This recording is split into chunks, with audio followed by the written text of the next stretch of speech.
And welcome. My name is Ketchup. My name is Mustard. And this is the Injustice 2 Pro Series presented by Samsung and Simple Mobile. And of course, the tournament today is EVO 2018 presented by Games. Now, it's been a while since we've been on this kind of desk in this stage, but finally here we are for some insane Injustice 2 action. I feel like the elephant in the room is the fact that this is the illustrious top 8 of the World Championships for grassroots fighting games. EVO has quite a reputation at this point, and for good reason. We have 8 of the absolute best Injustice 2 players that the planet has to offer, and some very surprising characters, and a couple of names we weren't really expecting to see here. I think the first one, which incidentally is actually going to be the first match that we see today, Big D from Florida, bringing that Poison Ivy, you know, a character that we kind of see here and there in competitive, but for today, seeing Poison Ivy in an EVO top 8 was not something I can say I was expecting at all. But his opponent being Echo Fox, Sonic Fox, you know, the kid,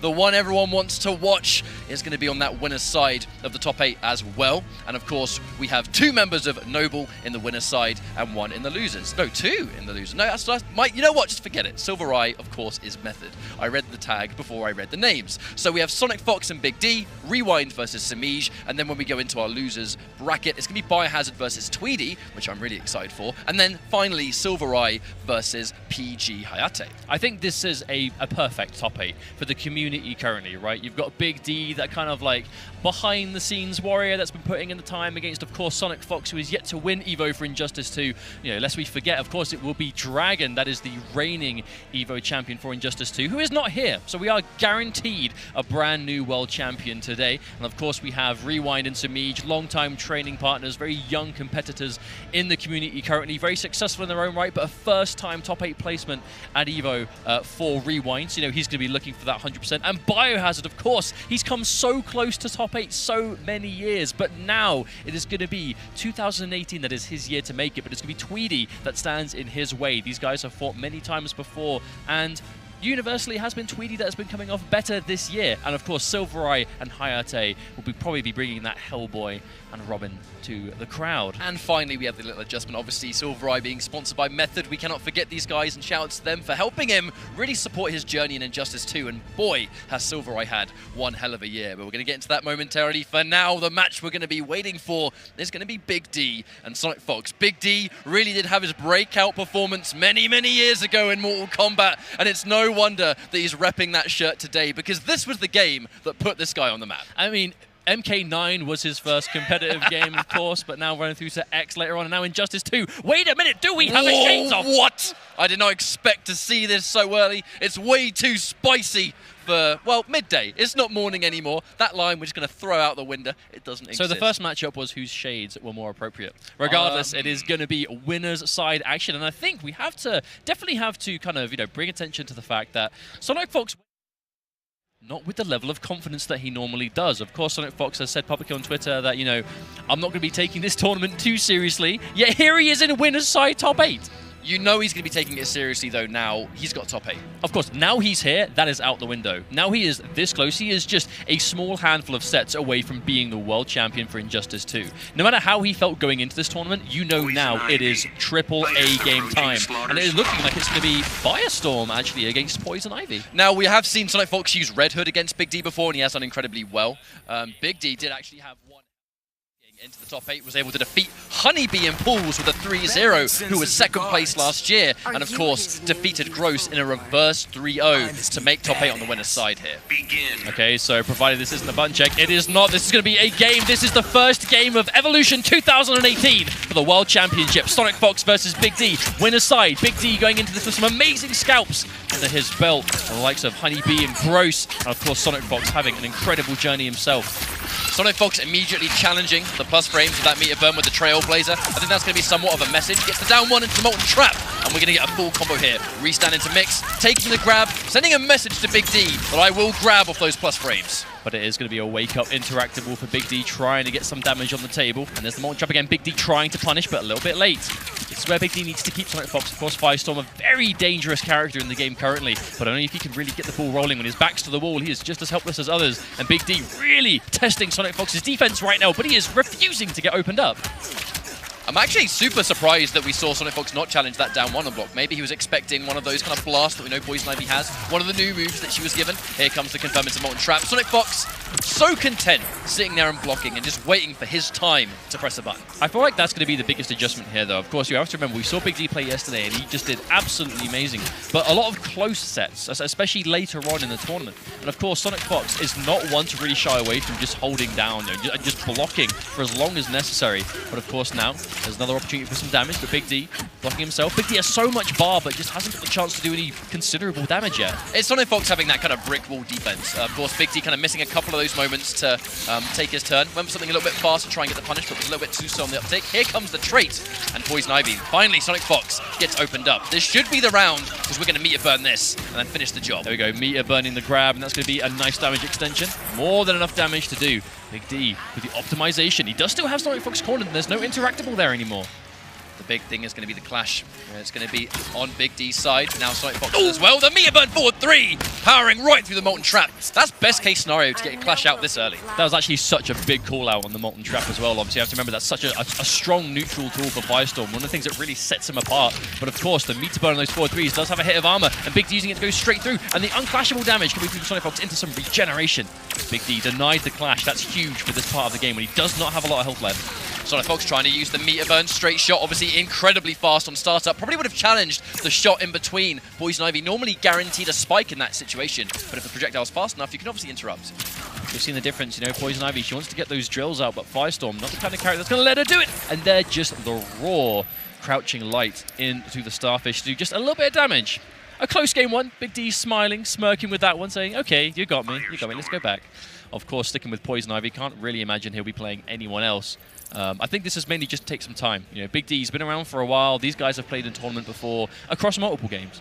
But it really is now. This is, I think, arguably the biggest stage they have played on yet. Of course, we have to remember this is EVO top 8 winners side. Winning this game puts you through the winners finals, which is at minimum 3rd place. Well, neither of these players are strangers to the EVO top 8. We saw Big D in 2015. He got 9th place just outside of Mortal Kombat X. In 2016, was able to finally seize that top 8 placement with Ermac. And of course, Sonic Fox, the He's boy. Been many, many times. For many, many games, Sonic Fox has tasted victory at EVO once before. One or twice, as these things go. Yep, starting off with the first hit going to Sonic Fox there with a shimmy on Big D into some optimized damage. Has built himself a bar, so now even on resources. Ooh, trying to catch him for the Molten Trap. The minion is out. Sonic Fox going to be content sitting here, it looks like. Has a comfortable life lead, but no, the forward 3 from Big D, the overhead. Max range, going to catch and jump. I feel like Firestorm does have some wonderful tools for challenging the full screen game for Poison Ivy. Wow! Goes in for a raw wake up. That forward 3 just slaps him up. No bar to meter burn, so he's going to have to take the restand for what it is. Not a bad situation even without meter burn. Has to sit there and hold the escape, and unfortunately Molten Trap connects again. And there's the level 3 trait. We're going to get more utility. And now the mix-up! That is a true mix-up. It's either going to be launching overhead or low Molten Trap. Sonic Fox gets the 50-50. Also doing so at a range that the low is actually quite hard to punish also. Very, very smart coming out from Sonic Fox. We haven't seen much of his Firestorm this tournament, but when we do see it, oh boy, is it ready and optimized. Oh, that was almost very dangerous for Sonic Fox. Big D going to be enhancing special move to get some nice advantage. Can't do anything with it though. I mean, that's the thing. Big D, he's finding himself with loads of advantage, but Sonic Fox, his patience is showing through so well. He's just not pressing buttons when he shouldn't. Sonic Fox, Firestorm in many ways really is a Sonic Fox character. This character has amazing buttons, really good movement, the crazy ability to mix, especially when we get that level 3 trait. Second Firestorm goes blue when you get launching overheads and health regeneration. It's a fantastic piece of utility there.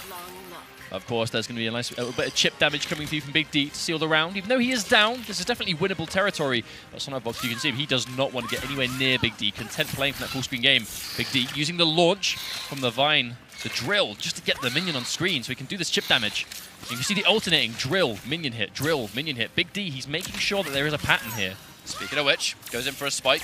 Doesn't quite believe in the second one, unfortunately. Could have taken the guaranteed damage for what it was. At this stage, you need to take damage as well when it's guaranteed. Sonic Fox gets the Molten Trap, catches Big D pressing a button. Now this is disastrous. Wonderful clash from Big D because he waited for the trait to be used first. So this is going to use the trait for Sonic Fox. Sonic Fox is guaranteed to do some damage here, but I think Big D was content to take the damage from the clash to make sure that that trait is off the cards. Because if he guessed wrong on that trait, it actually would have been game over. Big D does not have a clash anymore now, though. So he's going to have to be very careful.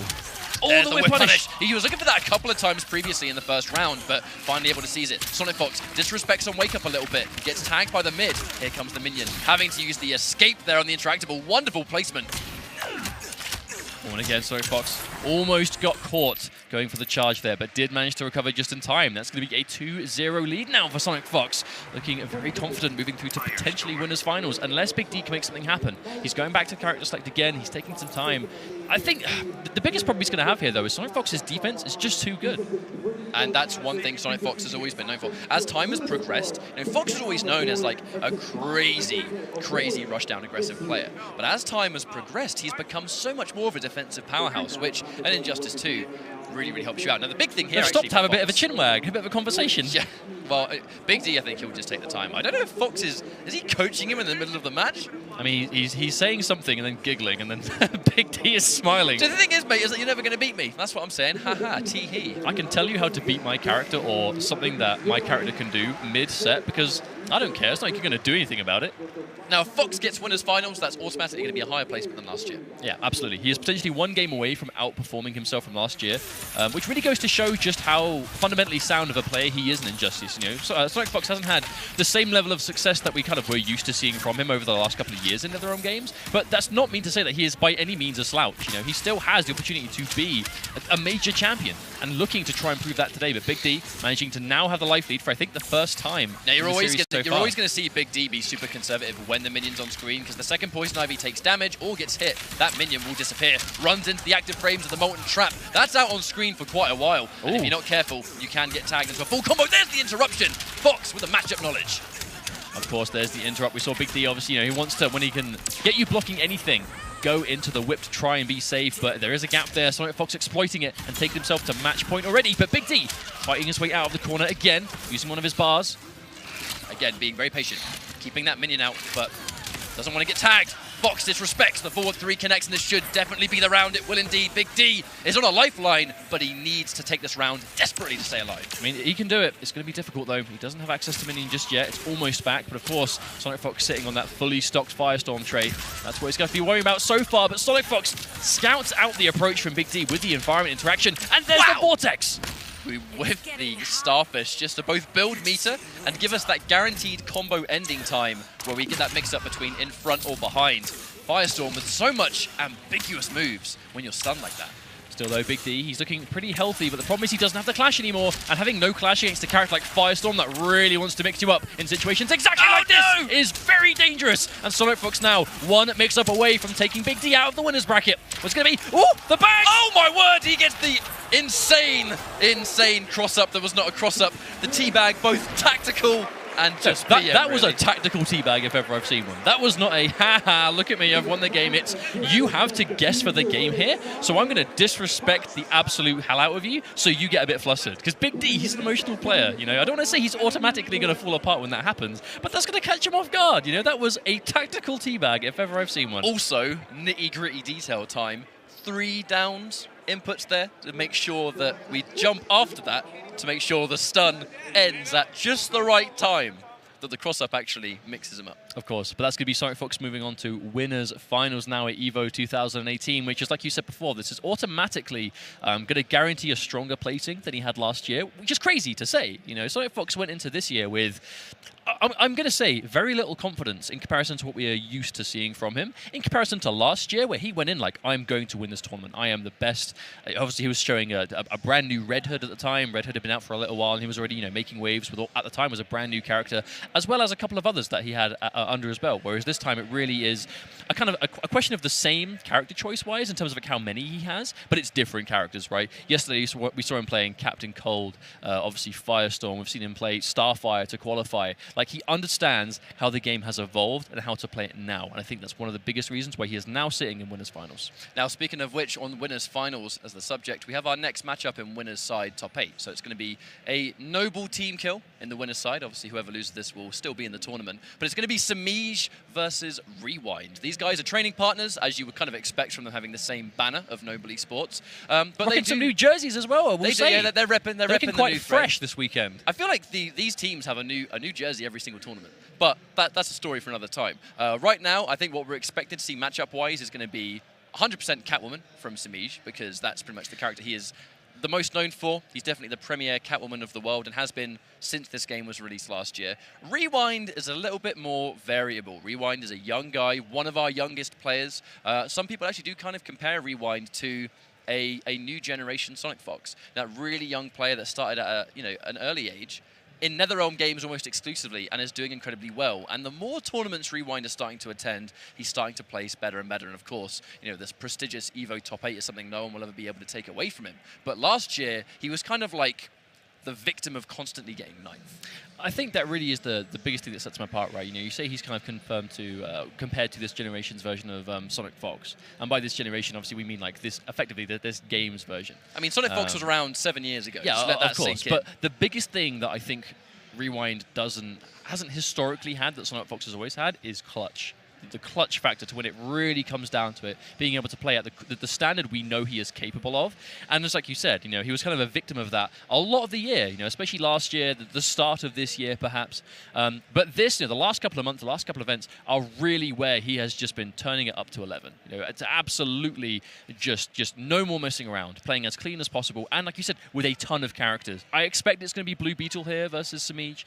We know that Rewind has been playing a lot of Blue Beetle as of late, specifically for certain characters and players, and I definitely think that Samij and Catwoman is definitely one of them. We saw Rewind playing Blue Beetle against Dizzy TT's Catwoman yesterday, which is obviously another very clean Catwoman player, and it definitely worked out for him there.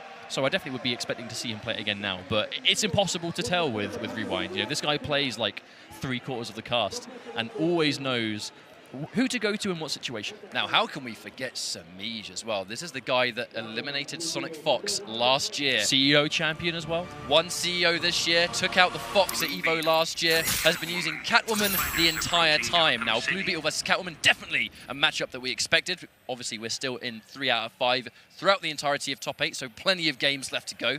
This is quite an interesting matchup. It's all about the neutral with these two characters. Yeah, this is going to be a very patient player's game right here. Blue Beetle obviously known for the amazing projectile, the shenanigans, the cancels in the air, the floating, and of course Catwoman known for just amazing range and control of the space from a lot longer range than a lot of characters can usually deal with.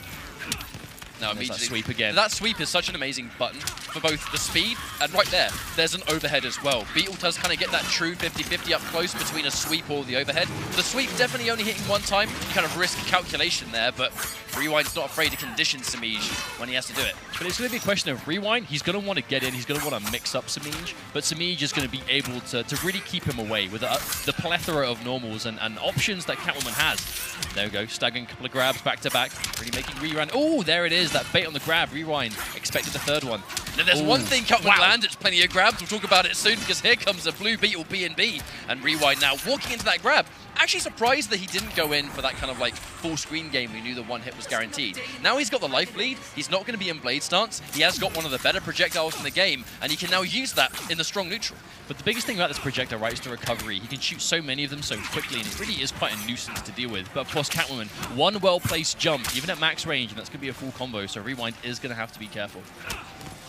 That down 3, one of his best pokes, kind of contests with that Catwoman grounded range. And there we go, the float cancel. Here comes the background bounce, which obviously gives Blue Beetle much more damage. Yeah, of course, Blue Beetle normally having to spend 2 bars to go for the bounce cancel to get that kind of damage kind of instantly. But of course, this being a stage with that background bounce, he's definitely going to make the most of it. And an immediate clash from Samij. And we'll be honest, this one is going extremely well for Rewind. I expected it to be a lot closer. Well, the second you're in this situation where you have a background bounce available and you don't have to spend your meter on any of the damage, Blue Beetle builds bar for days because of just how many specials he uses. And then all of a sudden he has to spend block. less of it, right?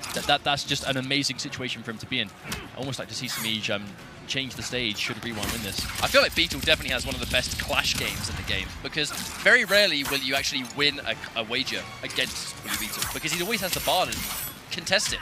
Okay, Samij now getting opportunity for some damage, but Rewind wasting no time. He sees that he has the meter advantage, and he is mid-screen. So he was able to spend 3 bars to make sure Samij got nothing back, and then by the time he had to clash, moments afterwards, he already had 2 bars versus Samij's, nowhere near the same. It's been good for Rewind. Samij really trying to get him blocking here in the neutral, just trying to some chip, build some bar, but Rewind, there's no reason for him to be antsy here. Chasing down the backdash. I think actually expecting a backdash again. The empty jump just in case he went for a wake-up attack, but Samij isn't going to bite. Samij very rarely pulls the trigger on those wake-up attacks, and there comes the meter burn straight shot. Is a mid. Can't crouch that one.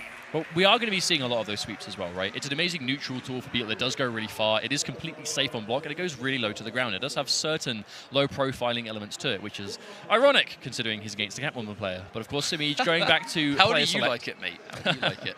But going back to player select now, I kind of expect Simiij to be changing the stage, really, if anything else. I mean, we already saw just how much mileage off of that background bounce Rewind was able to get. And, you know, Blue Beetle is one of those characters that he doesn't need to spend... Oh, they got the stage again! No way! How about that? They got Gotham City streets a second time! There's basically no change to the facial...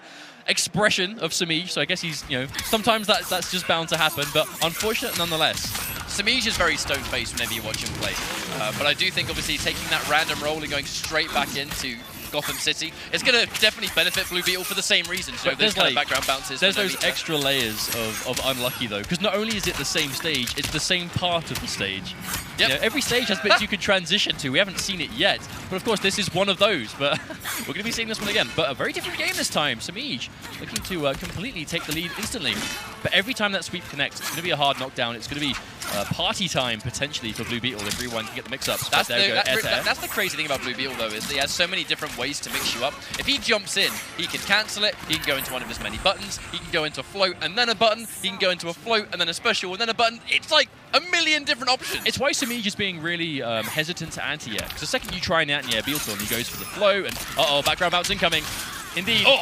The second he goes for the jump in and he floats and you try an anti-air, you're going to get hit by a full jump in, which, as we've seen, can be a tremendous amount of damage for Blue Beetle. Oh, the backdash! That was so good. Trying to poke with the shield bash, which is safe on block. But if you make it backdash, there you go, whiff punish it for days. Rewind's going to be asking himself, why did I do that? Well, for right now, at the very least, this is almost a complete opposite of what happened last time. This is practically the same kind of health. Of course, Rewind still has his clash available.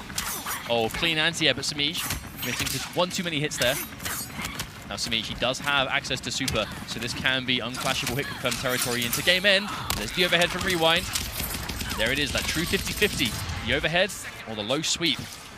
The one thing to be worried about is just how much bar Simiij has. You know, Catwoman does so much beatless damage and rarely has suspender bar unless obviously you cat dash. So with that in mind, this is a complete advantage for Simiij. He has the life, he has the bar, he can wager now if he wants. Oh, Simiij, well-placed neutral jump. Oh, wow, a very late anti-air, but still going to connect. And Simiij pulling the trigger. Meets burn back three for the first time. Rewind is a big fan of like kind of just blocking the back three and taking the minus frames. It's not punishable, but if you're minus, he still gets a 50-50. Wait a minute, what is this comeback? Rewind is bringing it back. Simiij, he's being very hesitant to clash. Oh, chip territory. Oh, he goes to the trait. The delayed meets burn overhead from Rewind, but Simiij with the immediate reactionary instant jump light. Those jumping light attacks having such amazing startup. A lot of carries in the game can get some good anti-airs from them, and Catwoman is one of them. There's going to be a stage change onto Slaughter Swamp we go. Obviously, no actual exchanges on this stage. There's going to be no transitions. It's just going to be as is. But two gadget characters, and this stage has a lot of mobility options, which, you know, Blue Beetle is going to be very happy about. Definitely. I think that's why Simiij is very happy here to sort of like press the advantage. We're kind of rarely seeing Simiij sit from full screen. Sometimes you'd see him be super patient, but this is a matchup where he really has to close in the space. Otherwise, Beetle, you know, with some good buttons, a lot of air options, Simiij understanding the matchup. Okay, Simiij playing the lead again. That wake up is going to be very powerful. I don't believe that Catwoman can punish it. But that right there is actually why we see Rewind poking with the shield bash. It's safe on block and it does chase down a backdash. He had that read in the second game, but unfortunately was just a little bit too far away. But there we go, another instant jump one. The air tech trading 2 bars for 1 on the side of Rewind and Simiij here. Okay, much more even game now. You're seeing Simiij trying to go for those preemptive buttons, but Rewind being hesitant. You have to be very careful when you're trying to whiff punish Catwoman, because her backdash is so fast and so good. And her whiff punish buttons are fantastic as well. Indeed. You know, she'll backdash and get out of there, and then like forward one you for even trying to punish her. There's the overhead, wonderful block. Rewind didn't quite believe in the overhead, so he went for the safer shield bash just in case. Oh, there's the dodge! The invincible dodge to go through, a safe move, going from safe to completely punishable. That's a sign of two players that play each other every single day. When you just go for a raw parry, that dodge, the invincibility off of a jump in, normally it's absolutely... It's just suicide to attempt something like that. But Simiij, one step ahead, which is why he is here in winner's side top 8. But it's going to be returned by Rewind now. Very even again. It's about as even as I think we expected to see. You know, these guys are very, very evenly matched. Rewind still poking, whiff punishing with a sweep, getting the knockdown. Goes for the raw 50-50 of the sweep or overhead there. Has gone for that a couple of times. We're seeing the sweepers consistently beating the backdash. You know, Samij just opting to go for wake up backdash a couple of times, and Rewind is constantly sweeping it. But when Samij gets hit by the sweep, it's not a huge punish, right? It's like, yes, he's confident he can block the situation afterwards, and it's not much damage either. Ooh. With punish with just a projectile. Don't think Rewind wanted to commit to anything more. Crocodile serving a nice purpose here. Ooh. Tries to get the whip punish. Yeah, doesn't commit to the overhead option. Oh, so much respect. But there's the hit confirmed. Samij finally lands a cat dash. And Catwoman, when she lands a clean opening, hits like a truck. So this could be 3-3. I was going to say, what do you reckon's going to happen here? They do have 3 each. 2 from Samij, just wanting to stop Rewind from getting a huge amount of life back. Of course, Samij should hold on to a single bar now. Yeah, 3 versus 2 means that if Samij now opens him up, he's going to get guaranteed damage and undo that wager that we just saw. Goes in for the overhead there. I mean, we are seeing a lot of those sweeps connect, but as soon as Blue Beetle is in your face, it is a true guess of the overhead or the low. You know, Samij, he is just going to have to make that read. I feel like that's the last time we're going to see Samij do a cat dash in the neutral. He kind of did it, I think, because he had the wager behind him. He had that safety net of like a combo breaker. Now he hasn't got that. It's going to be uncharacteristic of Samij to make that risk again. Forward dash from Rewind. Samij showing a lot of respect, but there's the overhead. We're seeing Rewind is just, it's small amounts of damage constantly. It's ambiguous jump in and then a 50-50. It's very scary. Goes in for a grab. Doesn't work out. The meter burn back 3, so you cannot air tech. Wow. But Rewind opted not to, and Samij dropped. Wow. And there we go. The overhead into immediate. Unclashable, but not that it was even important. I think that was just looking for the damage there, Rewind. Looking for safety, because that was going to be a safe 50-50, because of course that meter burn overhead, the meter burn forward 3 is completely safe on block, off of a guess. Even if that was blocked, Rewind would still be alive anyway. Very smart play at the end. It's a level of calculation that you know both these players can do. Now, we have gone to player select. I was thinking about this. Samij does play Poison Ivy. He does have an Ivy, and it's a very tidy He hovered over it Ivy. for a little bit just now. He hovered over for a few seconds, but I think he's gone back to Catwoman. We'll see what he goes with. Yeah, he's gone in for Catwoman. He's betting his farm on this final character. But that was so well played from Rewind at the end there. You know, the meter burn forward 3s and back 3s being completely unclashable and unair-techable as well, I think, as well. That's one of the big things. Oh, wow. Deep anti-air. One of the first times we've seen Samij go for that, but he unfortunately dropped the combo. And Rewind, look at this, just constant assault. But he's just chipping Samij down. Every single one of these things that Samij is getting hit by, it is actually a mix-up. But it's not unless you commit big time, which is unsafe, it's not a very rewarding mix-up. You still get a situation, and you get a little bit of damage, but it's a level of safety. I think Rewind is keeping himself down. Of course, every time Rewind is willing to spend 2 bars on the overhead, if it's blocked, it's completely safe. If it hits, that is so much damage. And not to mention that, you know, obviously Blue Beetle can spend an additional bar if he wants to get even more. But now this is good for Samij. This is the space he wants to work with. Rewind does not want to be allowed to move around freely. But Rewind going to get a very ambiguous cross-up. And it's going to be the forward 2-3, which is a full combo, and here comes the knockdown again, trying to keep that situation. Wonderful play there for Rewind, going in for the armor interaction. More than 1 hit of armor on that one, and it's going to be match point for Noble Rewind. That's going to be a clean interactable, and this is going to be 1 life bar away. Rewind is so close to fighting Sonic Fox in winners finals. That's a match we've seen him take Fox down to the wire before. He's going to want that, but so will Samij. Samij has taken out Sonic Fox also in the past. These are 2 players that are definitely going to be feeling confident in that match, and neither's going to want it to end here, but Samij has less than 1 life bar left. Rewind's making it work. Big whiff, and an even bigger whiff punish from Noble Samij as he's going to even things out. Now, one thing you guys will constantly see is the fact that, look at the bottom right, Samij always has more meter than Rewind. That's because Catwoman doesn't really spend bar. Unless she gets either a meter burn trait for plus frames or a cat dash. I'm surprised we didn't see a whiff punish there from Rewind. She doesn't spend bar on the neutral, right? She spends bar when she gets a hit or if she's got you blocking something. If they're kind of just sitting back there, there's not a lot she can do, especially in comparison to a character like Blue Beetle. We see a regular neutral jump too, but no button press there, knowing he's too far away. I'm surprised that didn't work out. That's unfortunate. That would have been bad news for Samij. Actually, Rewind got the forward 2. I actually wonder if he expected to land on the opposite side, because both those inputs were the opposite. You know, normally we see him going for the overhead, which is the back 2, into the overhead. Every time we see one of these individual attacks now, it's getting so scary for Samij. We see an opening there, cat dash. There's the clash. I think Rewind, he's going to want that full screen. Even if he takes damage here, I think he's going to be content. But okay, no, Samij. I mean, Samij has done that a lot. Samij is definitely very conservative. He's looking to keep bar off of Clash if he can. Rewind. This is as close as we're expecting it to be. You know, these 2 training partners all the time, they're playing each other. The block on the low. Samij getting a big jump in. Could have got a lot more than that, but had already committed to the full string. No ender here. Samij already back up. 3 bars! There's the 4-3! One hit's gonna do it! Can Samij clutch this one out? He does have 4 bars, he has the resources. No anti-air. Rewind.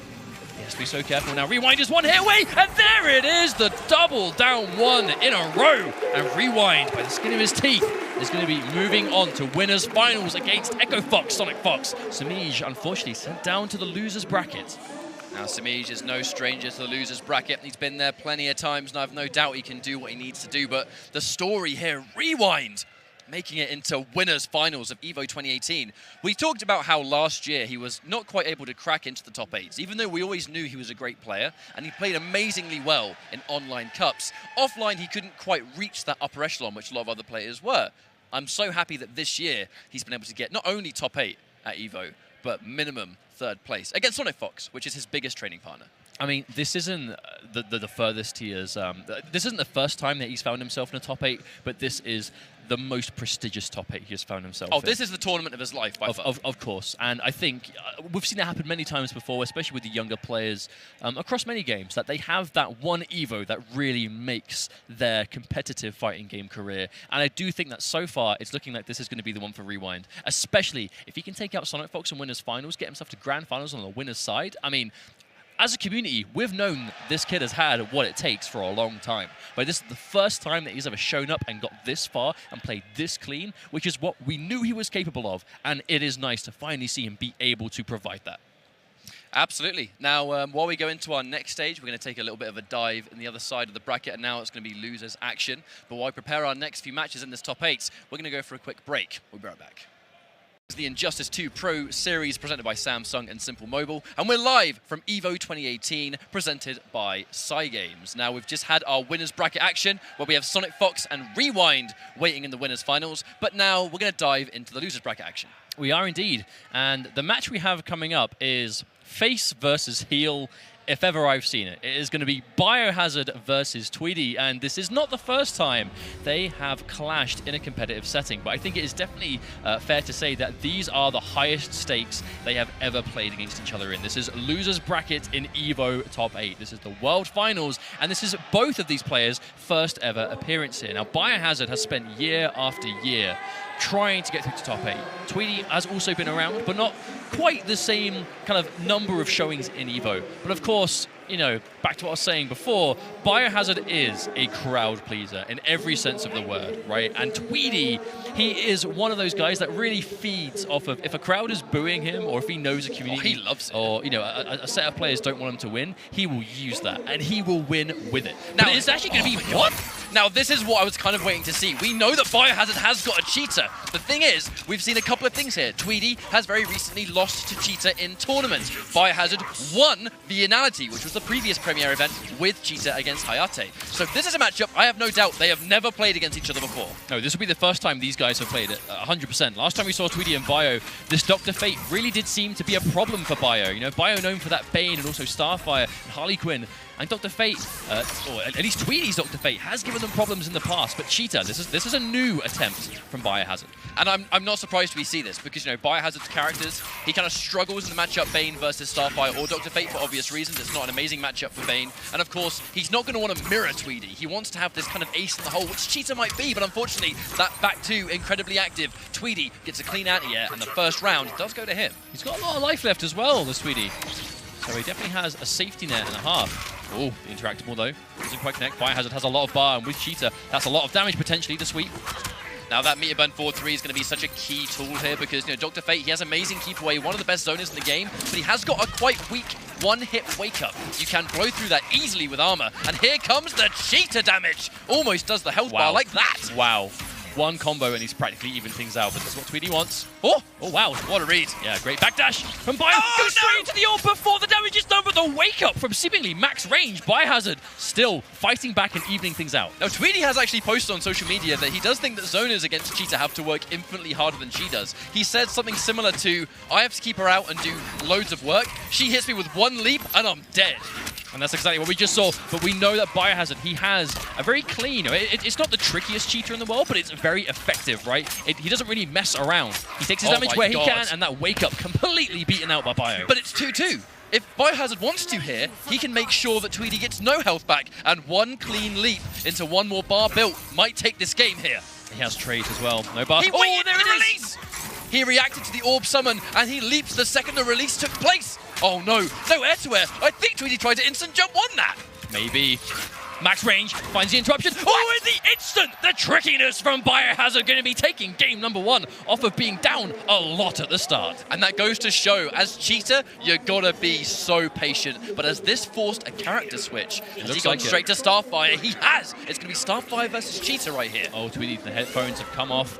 He wants to hear it. He wants to feel the energy. We know he's the kind of player he really thrives on this kind of setting. And normally Biohazard is as well, but it looks like Tweedy, at the very least, looking to try this one with Starfire, as that was an amazing turnaround from Biohazard. Now, whereas Dr. Fate is pretty much entirely keep away, Starfire does have immense chip damage, mostly comes from that trait, and she's got some wonderful buttons up close. That Tamaranian charge, I wonder how that's going to fare versus the leap. And there is that back two. That's the, when we just saw Starfire, she throws the sparks into the air. That's an amazing way of just occupying the space immediately above her. And we know that Cheetah is the kind of character that really thrives on being there. So we're going to see a lot of that from Tweedy. Oh, instant cross-up, but the good block from Tweedy. Into the patience, but oh wow, the wake-up completely connects. Yep, Cheetah's forward 3 is immensely plus on block. You have to respect a lot of things. Tries to backdash in anticipation of something you can interrupt, but nope. Plus has come through, and Tweedy now with Biohazard's back to the wall. I can see why he's changed character, because she has more options on wake-up. She has more options in the neutral for covering airborne opponents as well. Oh no. Wow. Yes, it's actually a huge connection there for Tweedy. A chunk of damage just by itself immediately. All right, so Bio, he spent a lot of time building bar, no opportunity to spend it, so it does mean he gets a little bit of life back. Unfortunately, Tweedy is doing such an amazing job with his keep away game. Here comes the trait. Cheetah's trait giving her massive damage, but the back 2 into back 3. Clean anti-air. Yeah, this game is all Tweedy so far. We saw Bio make a comeback before, but this one is infinitely less in his favor. Tries to confirm, but no, doesn't get to, but still safe. And an instant jump, heavy from Tweedy. It's going to do a ton of damage, but another wake up from Biohazard. Very little to lose now, as he is so low on life, and there immediately from Tweedy. And I think a huge part of that game came the fact that Tweedy he had the life lead the whole time. He was always in charge, which means that he was always able to safely react to things, right? There was no pressure there. It was, I have the life lead, let me just calm down, keep them to myself, and I'll be able to win this one. Now, this is the first time today we're going to see one of those kind of like patented Injustice 2 counterpick wars. They have characters between them that can beat each other. Now, that little pop-off there from Tweedy is the fact that we've just seen Bio go for Starfire. He's opted to take the mirror instead of Bane versus Starfire. He much prefers this matchup, and Tweedy saying, come on! Well, Tweedy has said before, he is confident against Starfire players. Tweedy, he is the premier Starfire player, but also is very confident, about how he feels in this matchup. And this is the perfect opportunity for him to prove that, as he takes a massive life lead from Biohazard already. Wow, this is incredibly one-sided. And prove that he certainly is. Tweedy kind of saying to Biohazard, this character pick was a mistake, my friend. You should have gone with your Bane instead. Okay, that's a good trade for Tweedy. His projectile connecting first, which means he actually didn't take the damage at all. And now a commanding lead for Tweedy. The orb from full screen gets closer, closer. Actually connects, and a full combo. Mega damage, though. I'll be honest. Hey, man, it did no damage, but it was sick. Here comes the orb, establishing the presence, trying to force Biohazard to move, and move he has. Tries to armor through the back 3, but there's so much startup. The down 1 happily recovers. There's the interruption, but Biohazard has so much work left to go. Oh wow, but of course, considering this is one of those Injustice 2 mirror matches, right? Between two very projectile-heavy characters, when one has a huge life lead and you can't afford to trade, I mean, projectiles, they don't clash, right? It's going to be so much harder to make a comeback in this situation. Biohazard really has to play around this. But Tweedy, he is just controlling things so effortlessly, and a last-minute cross-up on the neutral jump, and that's looking like it's going to be the game, as there is no bar from Biohazard to go for the air attack, and that is going to be a very one-sided game. Very comfortable with that win is Tweedy. You can't really see it in his body language, but he's relieved that he was able to show this mirror is not the matchup. I think this could be the time Bio goes back to Bane, and he's going to bet the farm probably on the character that he started his whole journey with. The thing is, even if he goes Bane here and is able to take out Starfire... I was going to say, even if he goes to Bane and takes out Starfire, that's going to give Tweedy the option to go back to Dr. Fate, which he has historically struggled with. But it's going to be... We haven't actually seen Biohazard's Black Manta in a very long time. Yep, for those that haven't obviously seen the character select, it is going to be Black Manta he's changed to. Black Manta does know a thing or two about guaranteed chip as well, but he has to get in to do it. That's the thing. He's still going to get zoned out by Starfire, but there we go. The jump 3, the forward 2-1. They're really good buttons in this matchup. I think that's going to be a huge thing in this matchup, though, isn't it? We're already seeing Tweedy go to so many of those anti-air attempts. We just saw the heavy already just get straight through. There's 1 bar spent. Biohazard able to get more damage. Back 2-2 is a wonderful low that you can confirm very easily. All right, the plus frames on the forward 3-3. The back 1-1 would have armor broke if he was just a bit closer, but the first back 1 whiffs, giving Tweedy match point. Ton of damage. Tweedy, he doesn't have a huge life lead, but it is a life lead nonetheless. 1 life bar away from moving on this loser's bracket, eliminating Biohazard from another tournament. They have played many times in tournament, and it has always been Tweedy that's getting the better of Biohazard every time. You'd think maybe this would be the time to change, but the Starfire has just been an eternal thorn in his side. Still, though, it is a lead, but it's slowly creeping away from Tweedy, and that's an easy whiff punish from Biohazard. He is 1 life bar away from tying things up. This is one of those make or break life bars. If Bio can do this, or even the set, if Tweedy can do it, he'll move on, but he stands up into the grappling hook. Takes a lot of damage for his troubles. Grappling hook is a good option to check them with. The thing is, it does reverse positioning. Mid-screen, it's not really a big deal. But sometimes we might not see Biohazard have that as an option. Whiffs the air harpoon and is completely punishable. And now he's in the corner. The secret low that you very rarely see them go with. Here's the confirm into flight, and there's the clash. Okay, this is going to be an early clash in the life bar for Tweedy, but you know he's going to be happy with it, even if they trade here, but not going to. Biohazard saving the bar for another time. Oh. Yeah, so watch out. I do believe Trait was a punish right there. Oh, no.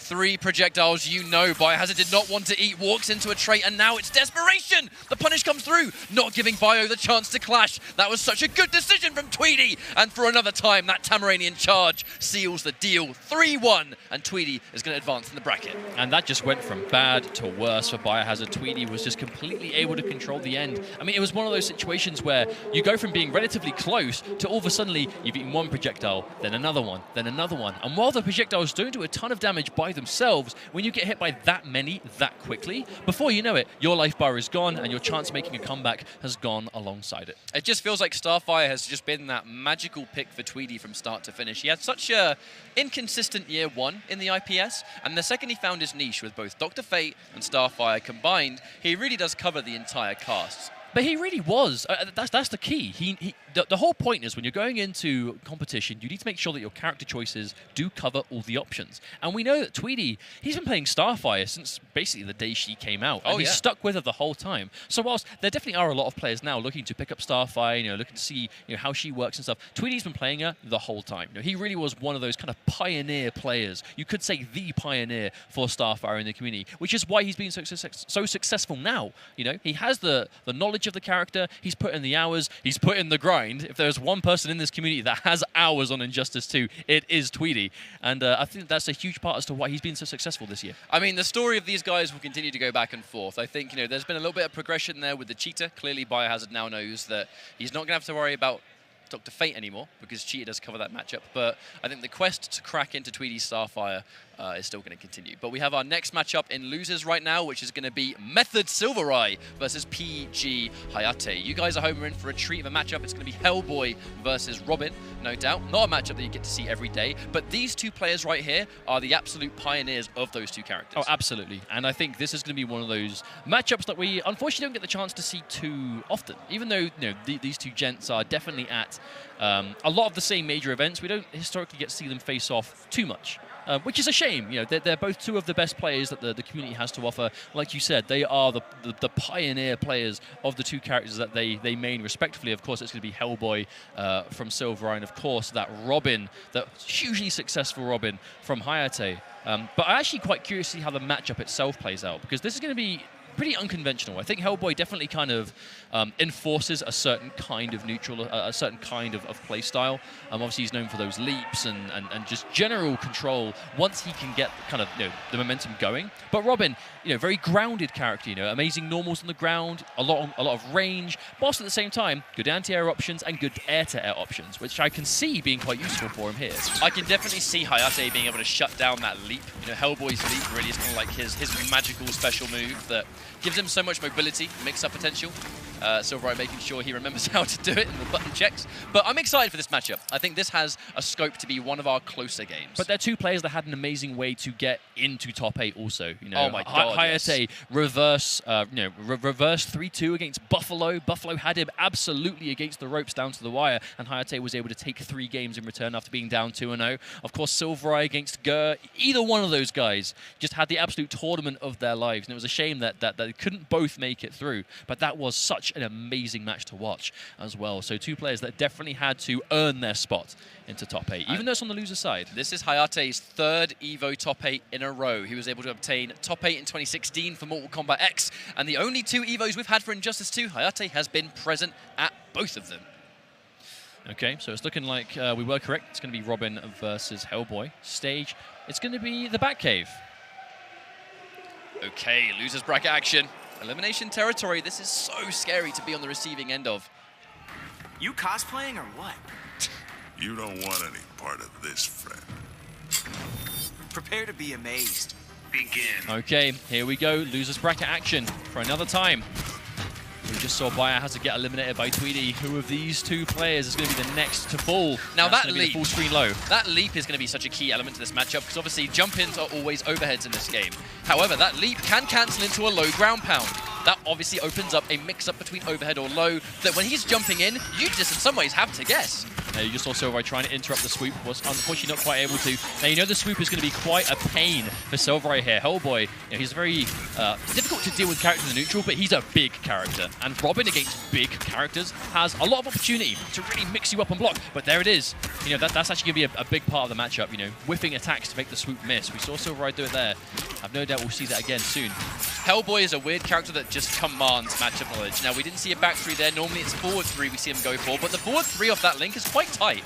Okay, so that right there is going to be something we're going to be seeing a lot of. Hellboy, he actually has, you know, these bigger characters like Grodd, Hellboy, they actually have pretty short legs. So some combos are actually a lot harder to time on them, like once you've got the juggle. And unfortunately, we're seeing Hayate falling victim to that already. The attempt on the armor to anti-air from Silvereye didn't quite connect. The leap makes it very scary for Hayate to approach. And there we go, leap into a ground pound again. If you're not going to get hit by this block, mate, if you're going to stand up, I'm going to take that ground pound all day, every day. Actually pretty unsafe, but it's so risky to block low against someone that's jumping in at you. There's that full screen game. Silvereye definitely going to be having the upper hand here. That revolver, such a deceivingly powerful projectile. And Robin's only real option is the trait, which obviously does have a bit of wind-up time to it. And will lose clean to the revolver. That's just going to be a straight-up combo breaker from Hayate. He got no health back, but was able to somewhat get resources out of Silvereye. But as long as he sits full screen and he contests with obviously the straight shot, meter build from the leap, and blocked buttons, he's always going to have that meter advantage on this character.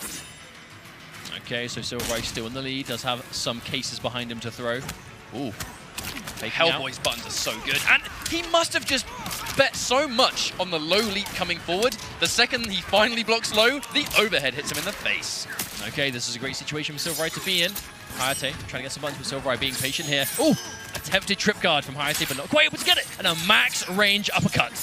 We did not see Hayate pull the trigger on a down 2 until he knew he was too far away. Can't combo off that overhead punch right there, but here comes Hayate. Might be a comeback on our hands. The block with a cross-up. That is matchup knowledge through and through right there. Incredible block from Silvereye, and the delay wake-up also. He knows what he's doing, and that's going to be the first game. Silvereye, I would say, showing a lot of matchup knowledge there. A lot of delay wake-ups, a lot of clutch blocks on those last-minute cross-ups. Very ambiguous stuff coming out from Hayate, but Silvereye not falling victim to any of it. Both of these players are no stranger to the online grind.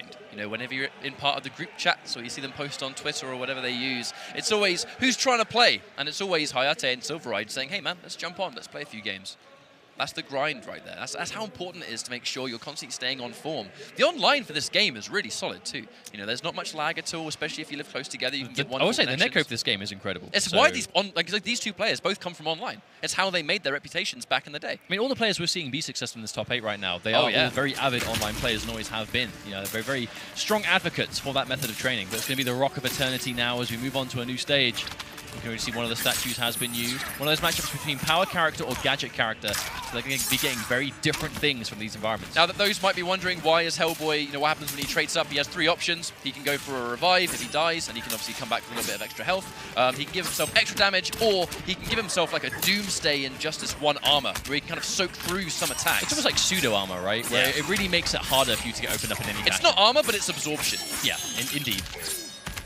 Got a much better start now for Hayate. Oh, wow. Armor beats armor. Big read on the defense. Delayed wake up. Hayate. Yeah, it makes the first hit whiff, but we're still going to get the rest of the string, and there should be guaranteed chip from this point on. Hayate doesn't want to overextend. Taking a little bit of damage, and here comes the revival.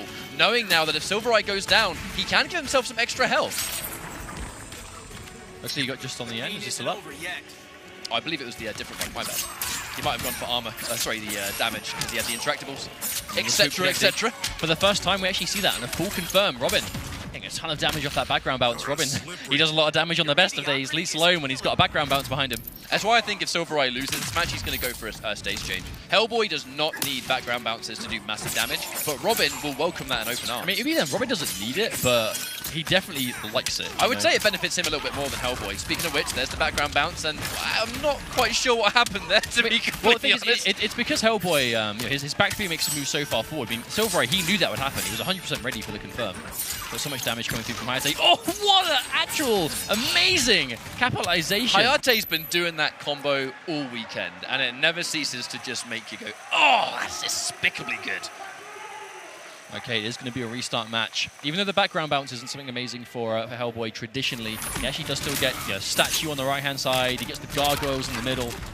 So it's definitely not a terrible stage for him at the same time. But Silver Eye is immediately going back into that mix-up of the ground pound. That was the button that just made him so dangerous in that first game. And it was when he got, the leap wasn't answered for anyway. But it's Hayate, I think, content taking the regular ground pounds, but probably worried about the meter burn ones, because they do so much more damage. Oh, there's the delay. At any moment, he could just pull the trigger on the leap. That's why he got hit by the charge right there. Hayate attempted to wake up in the Assassin Strike to get through. Oh, you can see Hayate really trying to get through, keep Silver on the back foot, even though he has the trait popped. He wants to keep himself free from taking damage. It takes Hellboy a while to build his trait back. That's the thing. Hayate, he's going to wait the trait out, and then when it's down, that's going to be his opportunity to go in. The plus frames being respected from Silver Eye, the mix-up between sweep or overhead from Robin. The sweep obviously not landing a full combo, but still dangerous because it gives him a situation. Similar to Blue Beetle in that respect. Okay, here we go. Trait popped again. Doesn't last for that long. Oh my god, he took so much damage. I said before, Hayate, Robin being one of those characters that really can air tear effectively, and that's why, wow, armor beats armor, but Hayate recovers first, and he is going to be taking out the life bar. That was an exchange. That was an exchange and a half. But if armor connects at the exact same time, they're both going to blow through it. There's the background bounce. Okay, full combo. Saving it for the air tech. Letting the trait go down a little bit first. Oh, wow. You can convert off that, but it's very, very tight. Oh, wow, what a confirm. We've seen Hayate do that many a time. When he sees you jump and he's throwing the birdarang, he's going to be forward dashing, following up, and the second he sees it actually connect with you, you're seeing a full combo. That's because the uppercut is so quick. It's like, what, 6 frames or something crazy? It is immensely fast for a special move. Oh. I actually like that. Instead of backdashing, he's going for the instant back jump. That optimization, just go back a little bit faster. More execution heavy, yeah, but he plays Hellboy, who cares? He knows how to do it. There it is. Crouching Light. Silver Eye going to come through, interrupt. So still a good game for Silver Eye, potentially. He just needs a nice opportunity to do some damage, get that life lead back, but Hayate is not making it easy. Hayate really has slowed this one down, to be honest. Oh, there we go. Trip guard. Big boy damage coming out from Robin now. Set up. Wake up, meter burn back 3. It's not going to work out. Detonation comes through. It's going to be trait for trait right now. Those straight shots, very, very good, but not much damage at this point in time. Silver Eye needs a little bit more than that.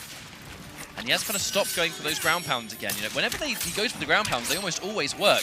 But I feel like he's just not willing to take the risk. And because of that, Hayate gets a 2-1. 1 game away from eliminating Silver Eye at this point. Now, what happens here? He has gone back to player select. I don't think it really is a stage. I think at this point, it's just a matter of time. Really here, I feel like we say this all the time, but it never stops being apparent. When you are at this level of competition, this is EVO top 8 loser's side. If Silver Eye loses this next game, that's it. He's eliminated. His EVO journey for the year is over. And he was so happy about making this top 8. He does not want it to end here. Take as much time as you need, figure it out, and see what you can do. I do wonder if we're going to see him dedicate more to those leaps, like genuinely, because he's playing the matchup so well, and that instant back leap, I really love it. Tries to anti-air with the anti-air shot. Unfortunately, Hayate was just too deep on that interaction bounce. Silvereye taking the first chunk of damage. All right, Atlantis has quite a few of these projectiles that definitely benefit power characters. The problem is they are mobility. one-time use, right? Yep. And now they're already gone. So all that remains is a background bounce, which, as we've established, is a lot better for Hayate, traditionally speaking. Well, fortunately, it does mean that the mobility that Robin would otherwise get from those is now gone. Tries to back three, but it misses. There's the whiff punish. Hayate looking so clean right now. The air tech, oh, the gets caught! Wow! That was so sick. If you're a Robin player, though, you're going to be familiar with people trying to air take, and you're going to get that knowledge. Hey, if there's a Robin player watching right now, I hope you've got a notepad. Take those notes, jot it down, and see if you can replicate that next time. Oh, my word. That could have been a clean connection, but Silvereye just didn't believe in it, I don't think. Yeah, Silvereye shaking his head. He knows this one's slipping away from him. Okay. Oh, catches the jump out, but doesn't commit. Oh, the low is blocked and punished. Finally goes for the low, and the block comes through Hayate. What a read. All right. Watch out for the release. Meatburn back three. It was because he knew the release would happen, but he can't get the punish. It recovers too quickly. Yeah, preemptive upshot from Silvereye, but Hayate, he has no reason to ever do anything unsafe at this point. The shoulder coming through from Silvereye. He needs to fight this one back. Wow! Moments away from the uphead connecting. The sweep is going to win first. What an anti-air air grab. Definitely the fastest anti-air grab in the entire game. Put it to good use. Launches on Meterburn. But Silvereye, he has so much more to go. I don't think that was intentional. I think that was a mistake of an air grab. He didn't want it. And Hayate is moments away, lands the grab, and takes Silvereye out of the tournament. Hayate with a pop-off and justly deserved. You know, he's going to be happy with that one, moving through in the loser side. I mean, it's like we said before, this is his third top 8 placement at EVO in a row. You know, he's going to be happy with that three-peat. Hayate, he's yet to have, like, major wins in Injustice 2, but he is always placing well. He is always at the later stages of competition. You know, he's one of those players that you really cannot count out. And Silvereye very quickly becoming one of those players himself in his own right, but it is Hayate today that's going to be moving on with that Robin against, we'll have to wait and see. Hayate has always been one of the most consistent players in our entire scene. That was both Mortal Kombat X and Injustice 2. He's always there in the top 8, and he's always kind of placing in the higher side. It's no mystery to us that he's here again and he was able to move on in losers. But I feel like for Silvereye in particular, he's had such a journey where didn't do a huge amount in year one. He was very close to qualifying to the IPS Season 1. Very, very close indeed. And he was playing Batman back then. But he found his niche with Hellboy. And he's had such an amazing year too. You know, I would not be surprised if he makes the qualification for IPS Finals. Of course, still an incredibly impressive placement as it is. And I hope that he is happy with what he was able to achieve. Of course, I know he was definitely looking to get further. But unfortunately, it wasn't meant to be this time. But this won't be the last time we see him this year. But it is going to be Hayate that moves on today. So we're going to be going for another quick break and set up our next set of matches in this top 8 action. Thank you for sticking with us, and we'll be right back in a few moments. Welcome back, everybody. This is the Injustice 2 Pro Series presented by Samsung and Simple Mobile, and the tournament is EVO 2018 presented by Cygames. We have our next set of losers matches right now, and what we're about to see is a CEO 2018 runback. Yes, it's going to be Tweedy versus Samij. Of course, unfortunately, a noble team kill. Now this is losers bracket action. Only one of these guys can move through. And like you said before, this is going to be a run back from CEO Grand Finals, where Samij was able to defeat Tweedy in Grand Finals from the loser side with an incredible 6-game sequence. Obviously now, he's only going to have to do that once. He's only going to have to do half of that effectively, but was already a little bit of time ago by now. You know, especially for these players, and especially with the amount that Tweedy grinds and plays, and Samij also. This definitely, I'm anticipating, won't be exactly the same match. I think character-wise, it's probably going to be very similar, but whether or not it will be just as dominant for Samij, I suppose, remains to be seen. Of course, Samij did start off top 8 on the winner's side and lost to Rewind, and Tweedy was able to eliminate Biohazard to get to this point. So these are two players that have definitely seen, I suppose, differing journeys in top 8 so far. When these guys played at CEO, it was Starfire versus Catwoman. I kind of felt like when Samij kind of got that download on the matchup at that point in time, Tweedy couldn't really reach that next level of their personal matchup. But I think they've had plenty of time to adjust, and it could definitely go either way. The change is going to be Dr. Fate this time, different matchup. And there's the forward 2 Glyph punish into a full combo because of the red stuff. Okay, but there's the dodge from Samij, but so Tweedy good. again. I actually love Tweedy's use of that, those preemptive normals, those preemptive buttons. just to fill the space. So if Samij dares press anything, he's going to get launched, and that's going to be full screen city for Tweedy again. Clean whiff punish though, can't whiff that forward 2. You know forward 2 is one of the best mids in the game with Dr. Fate. Still whiff punishable, and Catwoman will just check that all day, every day. There's the back 2, incredibly active, so it catches the launch. Not a huge amount of damage, but it's more about just controlling the space. And the second the orb's on screen, it's going to be Ank Central, Air Tech. Don't quite get the down forward 1, but damage is damage. He does get the maximum out, but still some at least to keep the life lead going. Okay, and again, yeah, Tweedy is getting so much out of that button. And I think that's why we've seen this matchup be picked. And he wants to kind of have that, the back 2 is such a thorn in Kettleman's side, I think. Oh, Tweedy, wow. Yep, he went for the forward 2. He tried to whiff punish. It was a little bit late and ended up losing damage himself for it. That's a good block from Tweedy in the cross-up into a throw. Tweedy definitely not ready for that. Now the down back 2. Really, really good wake-up attack. Safer on block. You know, it's definitely not super punishable. All right, there's the release. Excellent choice. Spending a second bar just to get the launch. That was a great decision from Tweedy, actually. Reacting to the jump in with the pause, and he does it again, 2 times in a row. Yeah, Samij saved the clash before, but now he's going to use it. Wanted to save it when he's a little bit lower on health. Still has a massive meter advantage, so going to be guaranteed some life back. Maybe taking the 1 bar. We said before, Samij, he's very conservative with clashes. He doesn't want to spend everything all the time. Oh, that was so sick, but it's not enough. Goes for the release just in case he goes for the Ank, but he goes for the string instead. And every ounce of damage Tweedy did there was consolation damage. He was going to lose eventually, but how much damage he did before that, that was the goal. Yeah, absolutely. Especially when you have like effectively less than like 1% of health left. You want to just do as much as you can before you inevitably lose that little bit of life. And Tweedy now with a massive lead. Samij with the knowledge, he's neutral jumping the Anks because he knows that's the answer through it. He also knows that at close range, the straight laser with Dr. Fate goes underneath. Gets a couple of Anks, and that's actually not good news because even though they do 1% each, with 9% of health left, Samij can't get hit by a single one of those anymore, and the forward 2 lands successfully. Tweedy gets the first game. Yep, game number 1 going in the way of Tweedy. This change in the matchup definitely working out for him. I think that really works, dude. Tweedy, he very much thrives on those drier characters, right? He spent the first year playing Superman and was very spacing heavy, you know, really thrived on that full screen game. And now fast forward the clocks to the year after, and now, you know, look at his team. It's Starfire, it's Dr. Fate. These characters that really do just excel at frustrating you. Fortress of Solitude, though. The background bounce for Dr. Fate. That's the important thing. He's going to get damage without needing to be in red trait. Well, that's the weird thing, right? Dr. Fate traditionally doesn't really open you up on the ground. You know, the majority of his damage comes from just special moves or projectiles. That being said, obviously, he does get some damage off of the forward 2, you know, being the fact that you can whiff punish with it. So if he's got 2 bars, can obviously launch. But now with the background bounce, does not need to do that. You can focus a lot of saving resources too. And the second Dr. Fate gets bar, obviously he gets, you know, safer options, more damage, especially if you meter burn his straight laser in the trait mode. Oh, wow. Instant jump 1 anti-air. There's the back 3. And this is going to be very close to the round. What an answer. You said before, he just forward dashed alongside his orb and an instant jump light to get that air to air. Tweedy is just playing 1 step ahead right now, and Samij has to catch up. He is so down on life. So comfortable in this matchup. So comfortable indeed. All right, there's the release. Building the Anks. They do launch on hit when he's in trait, so that's why Samij is watching out. That could be a max range. Some damage for Samij. He has Tweedy cornered now. This is where he needs to keep him. Oh, Challenges the plus frames. Actually surprised Tweedy did that. Well, basically cost him his entire lead. That's probably going to be enough damage. Take the life bar, not quite. Oh wow. My god, it was so active! Oh my god, again. Yeah, the sad thing about that is that Samij jumped back to 100% bait that. And he just too close. All right, he's not going to make the same mistake twice. We're going to respect the plus frames now. Oh, empty jump from Tweedy. Smart, realizing he wasn't in range. Spacing, though, is the key. That was such a good reactionary dodge as well.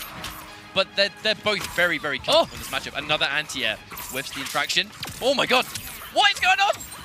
Again, we haven't seen Tweedy get as much out that button this time here. The range just hasn't been there for him, but still ready and waiting. There's a launch. They're going into the orb. He doesn't want to even do anything. No unclashable.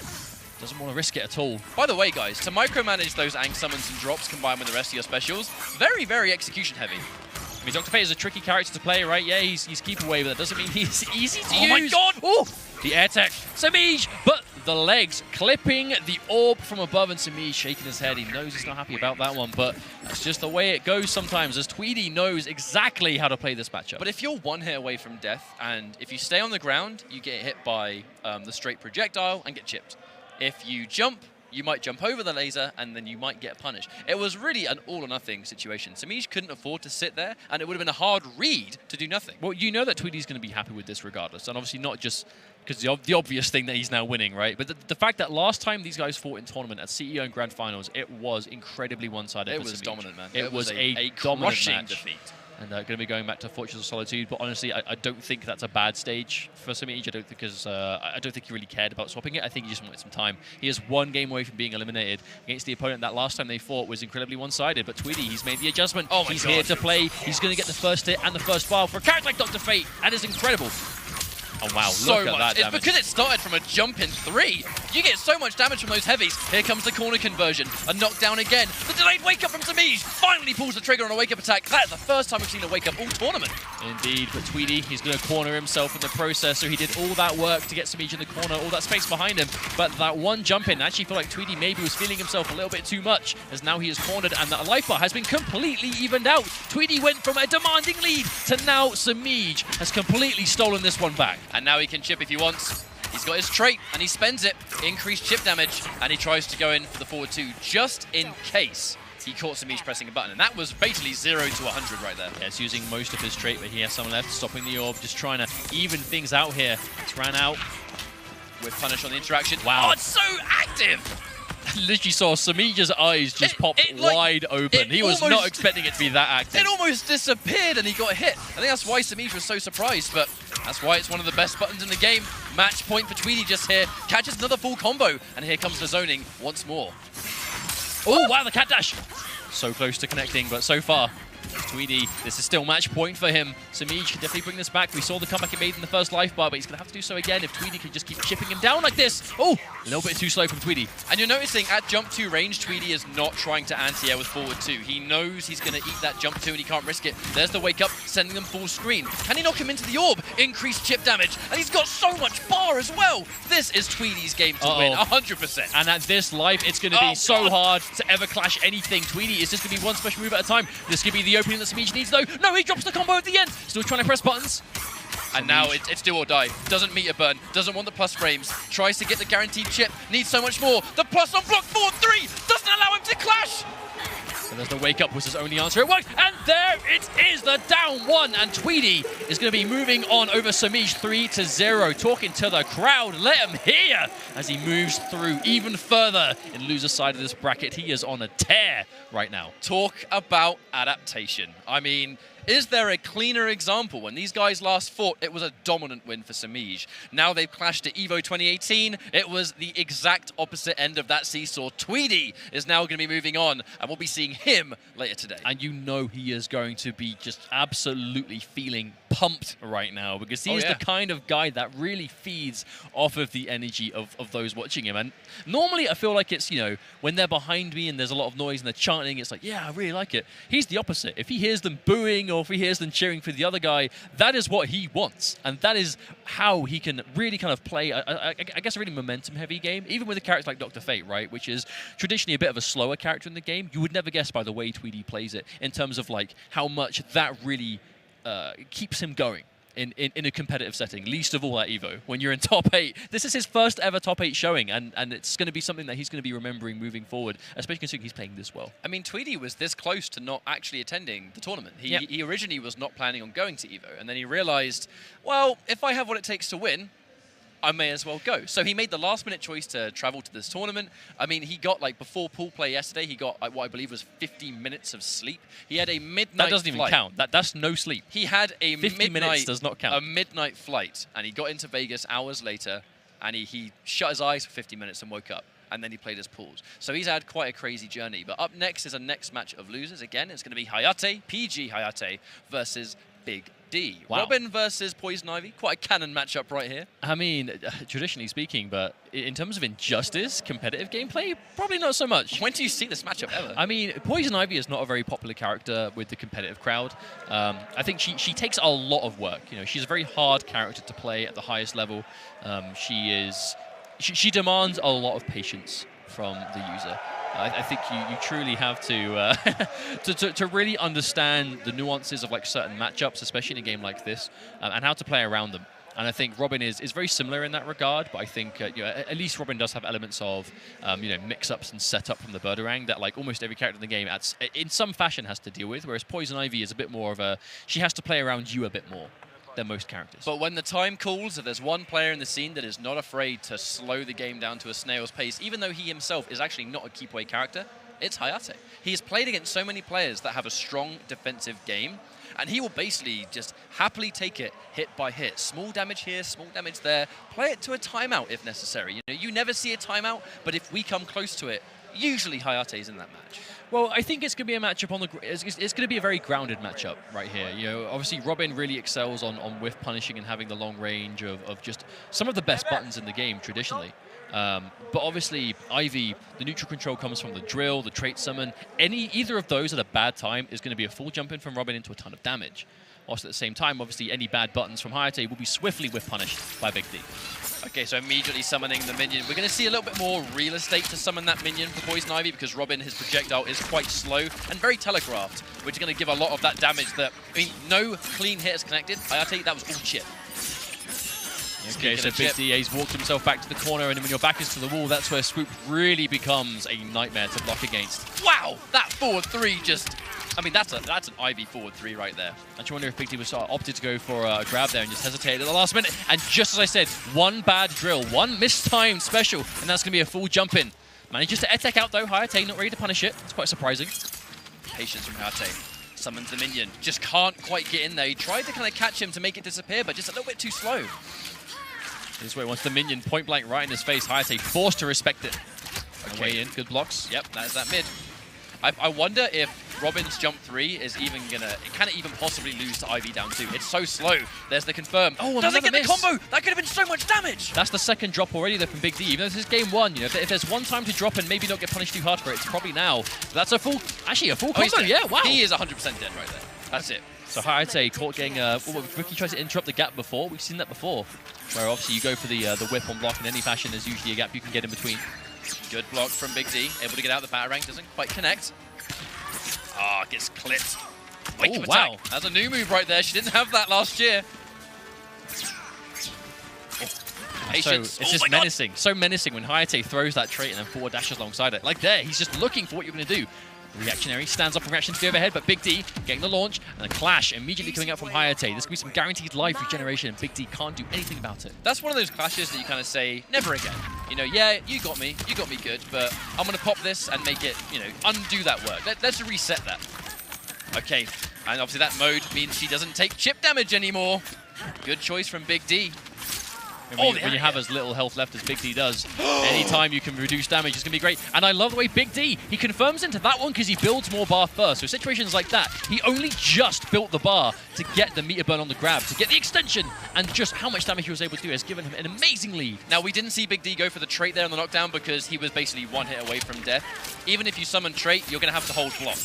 Right there. He accepts the fact that he's going to have to block something. Couldn't afford to do that in the first round. Not a great trade for Big D to lose the trait. We're only got one hit. But this might be something. Didn't see a full combo. Hayate, he's made crazy comebacks before. There's the push block, and now the trait's active. Watch out for the plus frames. That forward 3, incredibly plus on block, and he gets caught by the release. This has to be guaranteed chip, and it will be. Big D comfortably taking game number 1. But that's where it's going to come down to one of those grounded matches I said before, right? Both Robin and Ivy are known for the incredibly long range on the ground. But in those kind of situations when you are chip damage away, Robin can't afford to be outside of that. Because outside of the footsie range, drill beats anything that he can do, especially if chip damage is all he needs. So if you're Hayate, what do you do in this situation? So we're going to rematch. We're going straight back into Gorilla City. Okay, there's the Wait, that crossed up! Yes, it did. That crossed up from max range. Hayate with the cheapness from the gate opener. Big D again finds himself back to the wall again. The minion is out. Oh my word. Here comes the minion. Oh my god, what's going on? That's good blocks. Oh, until the very end, the multi-hitting overhead from Big D, the Poison Ivy. That is such the flash jump-in. No, those jump-ins, every single one of those jump-ins is overhead as well. Having to block like 2 or 3 times, otherwise you're going to eat dirt for it. Hayate having a much better start now, using the hard knockdown of the interactable. And I mean, that is a straight-up mix-up. He gets a hard knockdown, throw the low launcher, and then it's now a low or overhead, both of which combo. Well, that's the change, right? Normally against Robin, his strongest buttons, they're overheads. He doesn't really have any lows, unless he's got the red trait. That in itself is, and the combo from full screen. How about that, Hayate? He's got a few tricks of his own, it seems. The minion is out, though. There's a Big D's chance, but no! It loses completely. All right, we push block. Push block into meter burn roll. Quite a popular escape mechanism for those kind of keep away characters. He's going to get a good situation here. Full combo. No bar, though, but he will build the trait just in time. No! Unless he drops the combo, which has given him an assassin strike. Hayate managing to get a full combo. This is going to be set up territory again. No, he just goes to the corner positioning. He wants the screen behind him. All right. Oh, the minion's out again. Yep, gets the flip. It's going to make him have to hold all of this.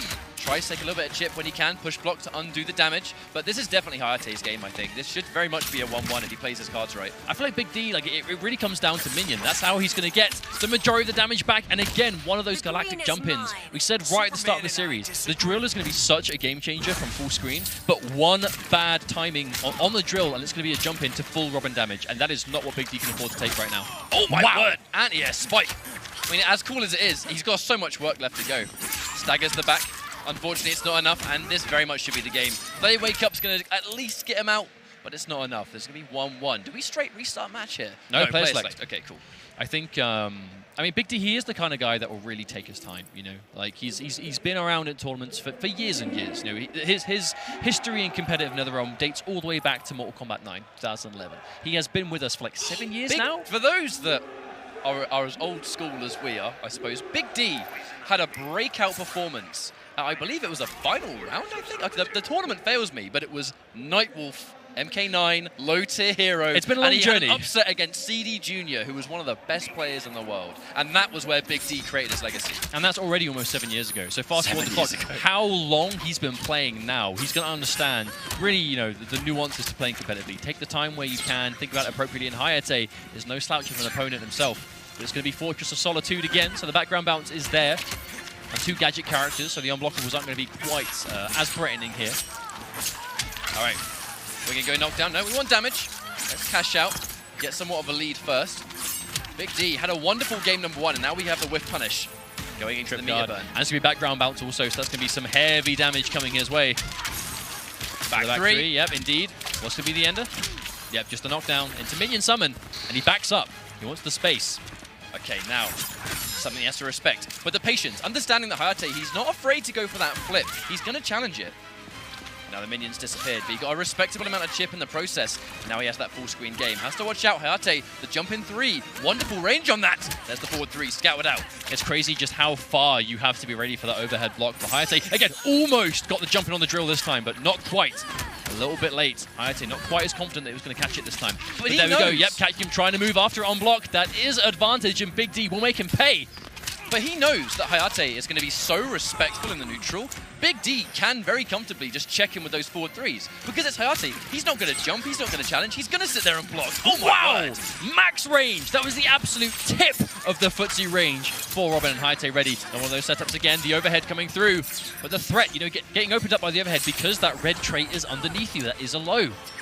I think he tried to anti-air that, but he couldn't do a meter burn back 3 because he didn't have the health to absorb it. Obviously, armor, you can absorb hits, but you still take the damage. Oh my word, there it is. Good knockdown. Optimization station. Minion, okay, that's good for Big D now. Here's the alternating. This is what he needs.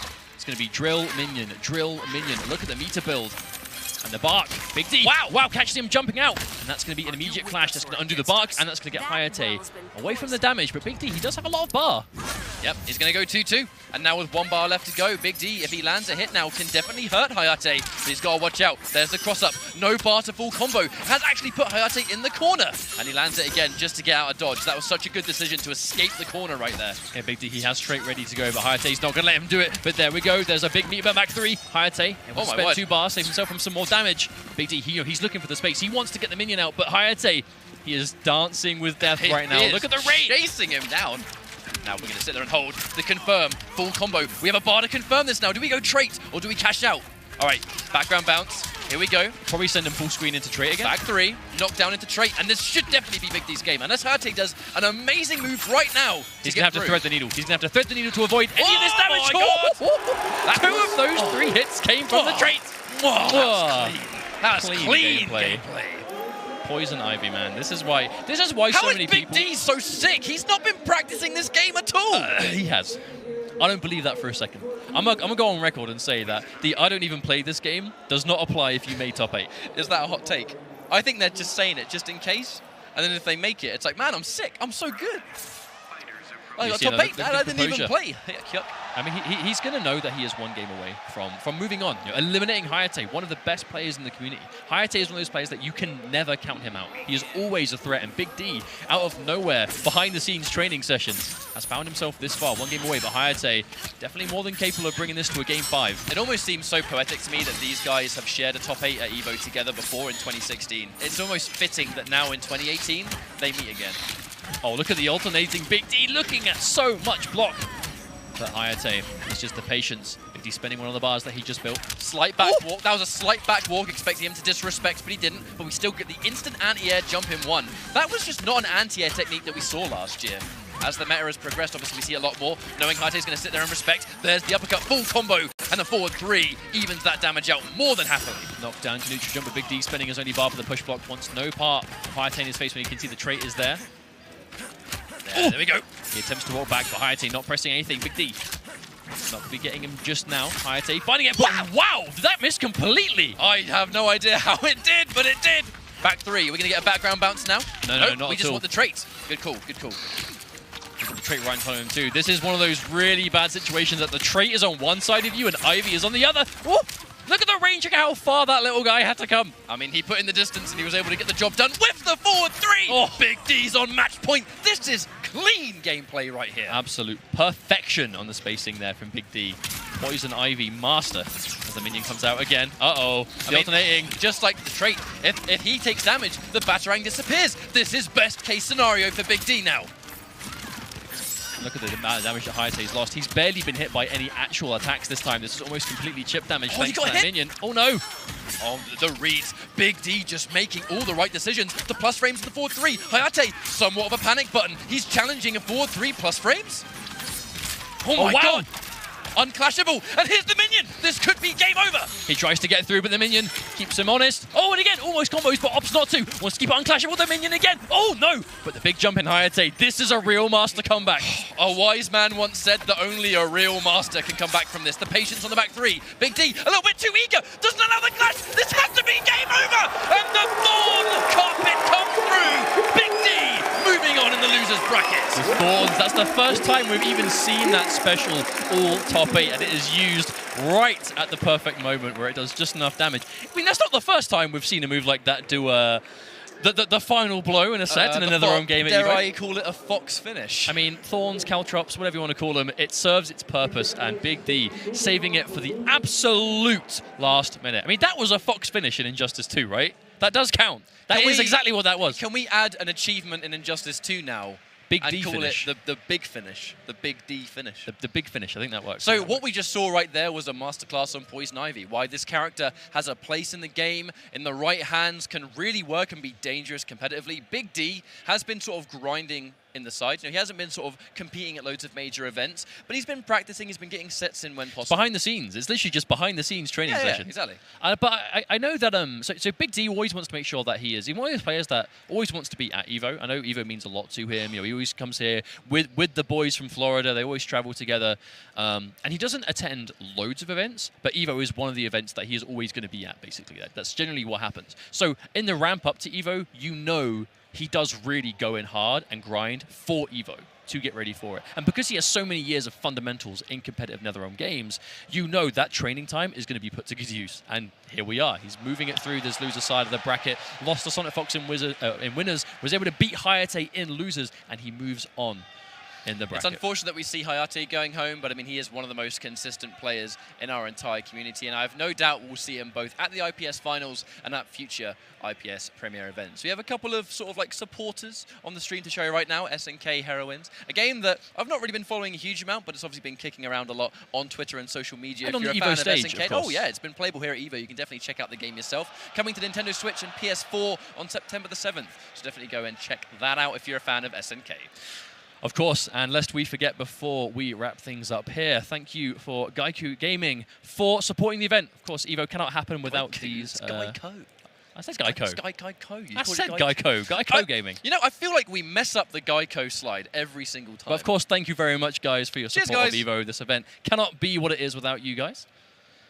And up next, we have Esports Ecosystem, another one of the supporters for EVO. It's quite a sort of like new method of sort of supporting players with the Esports Ecosystem. But you can go and check them out over on social media at Esports Ecosystem on Twitch and Esports Eco on Twitter. Alternatively, you can go to esportsecosystem.com for more information there as well. Yes, absolutely. But finally, we do have EVO merch. If you are here on the floor, you can pick this up from the booth. There is plenty of items to choose from as well at evomerch.com. If you are at home and unable to be here in person, you can also get your hands on some of this lovely EVO swag there by visiting the website for tees, tanks, pins, hoodies, hats, backpacks, and more. I really want a t-shirt. And also the Chamian pin. I wasn't sure whether I should point out the Chamian pin, but I'm I'm so glad they've embraced it. They've embraced it for the meme that it is. I want to try and get a shirt. I've been too busy right now, but I'm definitely going to go and grab one eventually. We have our winners finals up next, I believe, which is definitely going to be a cracker and no one wants to miss it. But while we set that up, we're going to go for another break. So don't go anywhere because the Injustice 2 Pro Series will be back after this. Hello everybody and welcome back. This is the Injustice 2 Pro Series presented by Samsung and Simple Mobile, and the tournament, of course, is EVO 2018 presented by Cygames. We are down to our top 4 for Injustice 2, which is Tweedy, Big D, Rewind and Sonic Fox. And it is going to be Rewind versus Sonic Fox as our winners finals. As you can see, they had quite an impressive showing in the initial stages of top 8 today. Sonic Fox 3-0 over Big D and Rewind 3-1 over Samij. And that does mean that we are going to be going down to Sonic Fox Rewind as, I think, a very fitting winners finals. I think these guys have definitely played before in tournament, and I think most notably they're facing off in Combo Breaker a few months ago, which was absolutely as down to the wire as it gets. Literally to the point that it was like last hit territory. So we know that Rewind has what it takes to take it to Sonic Fox in tournament. Least of all, because of course they're trading partners. These guys, they play every day together. I believe it's Samij, Rewind, and Sonic Fox. It's kind of like the blessed trio that just play this game all the time together. Sonic Fox posted during breaks that he doesn't really care about winning EVO as much as he cares about beating Rewind, so the trash talk can be legendary when they go home. He definitely cares about winning EVO. Like, there's no two ways about it. Like, he 100% does want to win this tournament, and if he didn't, he wouldn't be here in winners finals against Rewind, and it's going to be Red Hood versus Black Adam. Black Adam is a character we don't see Rewind play too much, particularly, but against Fox, he plays it all the time. I think he must have a lot of confidence that this character is going to be the right choice, but Red Hood versus Black Adam, what is this? 2017? What's going on? This is a matchup we don't see anymore. Of course, Red Hood, one of Sonic Fox's main characters. We haven't really seen it too much this tournament, but of course, he's going to have certain situations where the situation definitely calls for it. Of course, we have to remember the winner of this is going to make it through to grand finals on the winner's side, and that's something that Sonic Fox has seen before, but not in Injustice 2. And Rewind, you know he wants that. If Rewind can pull off this big win and get Grand Finals winner's side, it's going to be such an incredible story for him. Such a young player, such a journey over these 2 years. But there's the release on the mine. Full combo background bounce into a nice amount of starting damage. As we're seeing Sonic Fox do that already. That's 2 of those mines. He's just meter burned straight away just to make sure he gets Rewind. Because normally you see the mine and use that opportunity to go in. If he meter burns it and explodes, obviously you're going to get fully launched for your troubles. But Rewind making a huge damage here. Oh, wow. That was so clean as well. 500 straight. The wake-up lethal lunge, taking away Sonic Fox's final bar. The meter burn roll through the interactable. That was such a good read from Rewind. Rewind really calling out the interactable. He knew Sonic Fox was going to jump up and throw that drone, so we saw the meter burn roll just completely go through. Rewind already willing to play at that next level if he can. Wow, what a tricky setup into that dive kick. You don't even know what side that hit. Now he gets hit by the overhead. Obviously that trait for Red Hood can go low, overhead or command grab. There is a built-in mix-up right there. I was actually very surprised that Rewind was able to survive the lethal lunge, the gunshots. Normally, obviously, you have to remember, between last year and now, Red Hood has received a few nerfs here and there. One of the things was the chip damage on lethal lunge is definitely not what it used to be, but still, it's very dangerous. It's still safe on block. That's the thing, the big thing about the lethal lunge, it's still a safe move. The down one, just take the forward one, taking those plus frames into a grab, good choice. And the down one again, just to check, just in case he meter burn rolled. Another roll from Rewind. Sonic Fox tried to scout it out, but nothing committed. I actually think if Rewind got that dive kick that he tried to do the instant air version of, that would have actually caught Sonic Fox's button press. Content sitting there blocking. Instant jump. Wow, what's going on here? Yeah, that's the second time we've seen that dive kick set up from Rewind. That instant just whiffing a normal in the air, making it miss into a very ambiguous dive kick, and Sonic Fox has fallen for it twice now. 1 bar spent, knowing Rewind is going to save his. But now the clash has been used. If Rewind can catch a clean opening now with Trait, he can actually kill him here. I mean, it is Black Adam. He's got 2 bars. There's one chance here. Oh, the overhead connects! Into the retreat. Chip damage. Rewind spinning a bar there. Clean jump in. Sonic Fox showing patience. The Trait again. And a 3 for 3! Rewind is making it work, but doesn't have enough damage. But the wake up! Rewind 1 step ahead again. That setup is really just getting to Sonic Fox right now. That's 3 times it's worked. But with Red Hood, it's always a mix-up between back jump or forward jump when it comes to his wake-up lunge. And if he'd gone for the wake-up forward lunge, I think he actually would have made the dive kick whiff, but it felt like almost a 50-50 at that point. Oh, the whiff punish, clean. Yep. Easy stuff for Sonic Fox. No way that was going to work into corner repositioning. Now it's actually a turn of the tide. It's going to be Red Hood with that corner pressure. Red Hood still with one of the absolute best corner games in this game. Rewind nervous to down 2 anti-air that. Even though Black Adam's down 2 is absolutely one of the best anti-airs in the game, Red Hood's airborne gunshots, they can sort of change his jump arc a little bit and punish you for trying to anti-air him. Very one-sided game so far, and there it is. The low mine is the overhead shots. Sonic Fox just putting on a complete showcase of Red Hood corner pressure right now. Rewind forced to clash, and look at the life difference. This is going to be tough for Rewind to bring this back. I mean, you can see why Rewind played such a slow-paced game in game number 1, because the second Red Hood gets going, you lose your life so quickly. And Sonic Fox, he is the best Red Hood in the business, like without a shadow of a doubt. Rewind is not going to challenge that. He doesn't want to be put in the corner. Here comes the Trait. Take the knockdown into full screen again. It's exactly where Sonic Fox wants to be now. He's got the life lead. Jump back from Rewind, but recovers in time to Sonic Fox, and Rewind so behind. There's an opportunity for some damage, but an air tech, Sonic Fox, he's been holding onto that bar. There's the command grab. Oh. Yeah, this is going to be tough for Rewind. You see him trying to find some space, but Sonic Fox is just denying it. Red Hood, he's using that really fast walk speed. Okay. Nice catch. That down 2 mine, the classic anti-air. Doesn't whiff punish the back 3 though, and we just kind of get the opportunity to do the exact same theme again. Thank you very much for that. He's got a bar 2 to Sonic Fox, avoiding that chip. Yeah, that's going to be tough. And that's going to be an easy game for Sonic Fox. What an adjustment. We saw Rewind before. He got a lot of the damage off of kind of corner pressure, having Sonic Fox back to the ball. No space to really set up that full screen game, and of course, giving him access to those tricky dive kick setups. But the second game, Sonic Fox just did not let him do the same thing. He had Rewind in the corner for most of it, and whenever he was not there, he was at no means really in a risky situation himself. Okay, so Red, he's gone in for a stage change, so we're not going to get the same thing we saw before. We'll have to wait and see what the stage was. Okay, Red Sun Prison. But historically, the start, especially when you're player 1 next to that engine, you have to watch out. One of Rewind was kind of calling out the interactable. You normally see gadget characters immediately go for the bomb plant on it. But Sonic Fox getting caught out anyway. I feel like with these two, it's always down to who gets the better start. Whoever seems to land the first hit generally tends to take the game, and there we go, forward 1-2, guarantees into the Trait for more damage. And just the optimization from Black Adam. This character never stops doing big boy damage, that's for sure. Oh wow, the very delayed throw from Sonic Fox into corner positioning. Immediately from Rewind, he knows he cannot afford to have his back here for long. And there it is, the lightning hands. Rewind taking the first life bar of this next game, looking in much better form than last time. It was a good choice too, knowing that there was no way Sonic Fox could actually pressure with anything meaty. He was going to eat those lightning hands guaranteed. Speaking of which, forward 1-2 into Trait again. And there's the repositioning, trying to put his back to the wall. Doesn't get the ender. I mean, dropped combo, so but yeah, exactly. The kind of character that you drop the end, but you still have done hundreds of damage against Sonic Fox defending. But all the chip, the plus frames just don't end. Rewind, staggering his game perfectly.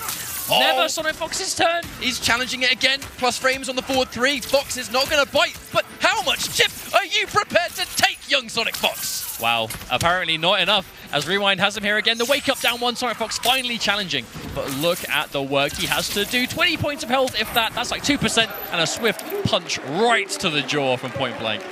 And that's going to do it. Rewind 1 game away. This is fighting for grand finals winner's side. Minimum second place and the safety net of winners. Now, there are a couple of plus frame situations there where normally when Black Adam is plus, he'll kind of take it down 1. You block the down 1 into lightning hands. He's now minus. It's now your turn. Fox was just waiting so constantly right there for his turn to press a button, and Rewind just made the right micro read. We've now had a character change. It's going to be Firestorm as Sonic Fox's lifeline in this winner's finals. Okay, Firestorm is the character that Sonic Fox is willing to bet his winner's side life on. The thing is, Rewind plays this character. Indeed. Oh, and that's an easy punish, recognizing Sonic Fox did not have the bar to enhance the Molten Trap. There was no way Rewind was not going to punish that, and Sonic Fox is back to the wall. Immediate! Waking up with the charge. Very brave to do the Trailblazer against Black Adam. That forward 1 is such an amazing punisher. A 7-frame advancing high. It's a very good button, especially when you've got trait and you can confirm super easily. There's the block pressure, and again. shades of the previous game might be rearing their head. The block and the Molten Trap. He's familiar, but what was that punish? I actually wonder if Rewind wasn't expecting to punish and kind of just wanted the plus frames from it, perhaps. Maybe. Oh, with Oh my punish. God. Easy stuff for Rewind as he's taking the life bar. Match point. 1 life away. Actually making grand finals winner's side. This would be a wonderful result for Rewind. Minimum second place, grand finals winner's side, ultimate safety net, and a shot at winning EVO. Are you kidding me? After so many majors of trying, this is the one to do it. Absolutely, as Rewind has a commanding lead, but this is Sonic Fox we're talking about. You can never count him out as he gets the point-blank low into level 3 trait, the health regeneration. It begins the mix-up with the block from Rewind, but he does not guess the side he lands on, and that's going to be evened out straight away by Sonic Fox. Chip damage is more than enough. And a lot of meter built and that health regeneration the entire time. That's the thing, the entire sequence generated a lot of health, but the read on the back 3! Rewind gets the jump of his life! And the air tech comes through, knowing he's going to press the button. The down 2 shuts it down immediately. Oh, the drop back combo! You cannot drop a combo against Sonic Fox. No, you cannot. But Sonic Fox isn't able to punish him too much. Look at the damage! Rewind keeping him blocky, but the damage coming out from nowhere. All Rewind needs to do... What a read! Wow. Wow. Sonic Fox with just a point-blank neutral jump. The call-out. Sonic Fox is finding his way back into this game, but it's going to be tough for sure. But if one person can pull it off, it's going to be the boy, the golden boy of NetherRealm. The Fox gets the Molten Trap. Here's the full combo. Fox still has his own wager. Not that he might not have the chance to use it. Well, Rewind, Oh my he God. does have trait now, and at that life, Sonic Fox is going to have to be careful. You block anything, trait is going to be dangerous. He knows it. The neutral jump. There's the anti-air, and there is the clash, but he has no choice but to take damage. Rewind has so much bar, he is 100% going to hurt. He's going to go 2 bars. Fox saves his. Does he go in for a Molten Trap? Does he bet the farm? This could be game over. Oh my word, the trait comes through, and Rewind walks into grand finals of EVO 2018.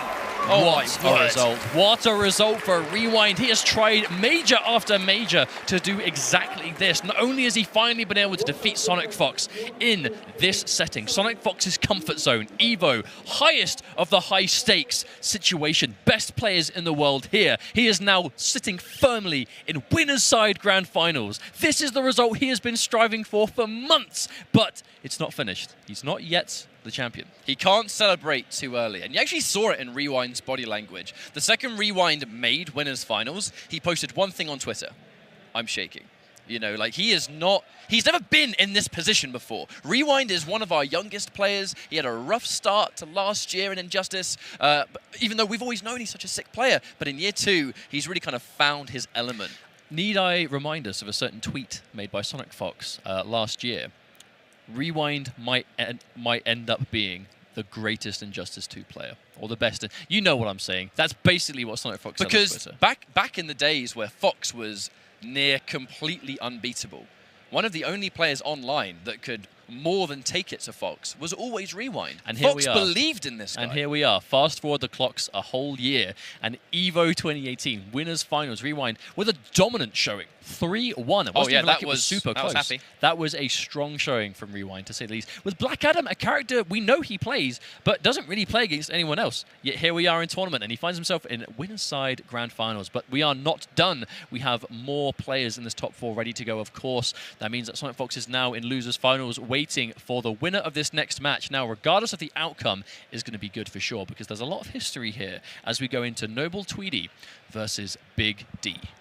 Big D bringing that Poison Ivy to the party. The fact that he's even been able to take Poison Ivy to 4th place minimum at EVO is an insane result. But I think this is going to be a hard one to call. I think we know that Tweedy is obviously going to be using Dr. Fate or Starfire. Big D, I mean, it's going to be Poison Ivy. There is no two ways about it. You don't get this far with Ivy to now abandon her.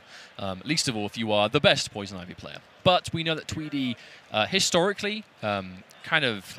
It's hard to say. I feel like it's definitely almost like a 50-50 in tournament as to whether he'll use Dr. Fate or Starfire. I feel like as of late, it's been a bit more Dr. Fate than Starfire. But we know for sure Starfire is a matchup that Big D is actually deceivingly prepared for. As we saw yesterday when he was able to defeat Honeybee. He looked very comfortable in the matchup, to say the least. It's really funny to me how Big D defeated Honeybee 3-0 in pools yesterday, where Honeybee had gone Starfire first, and he looked super comfortable in that matchup. Forced the flash pick and was able to win the next 2 games. Now, he's told himself after that win and making it out of pools, all right, that's me done. I don't really mind how I do now.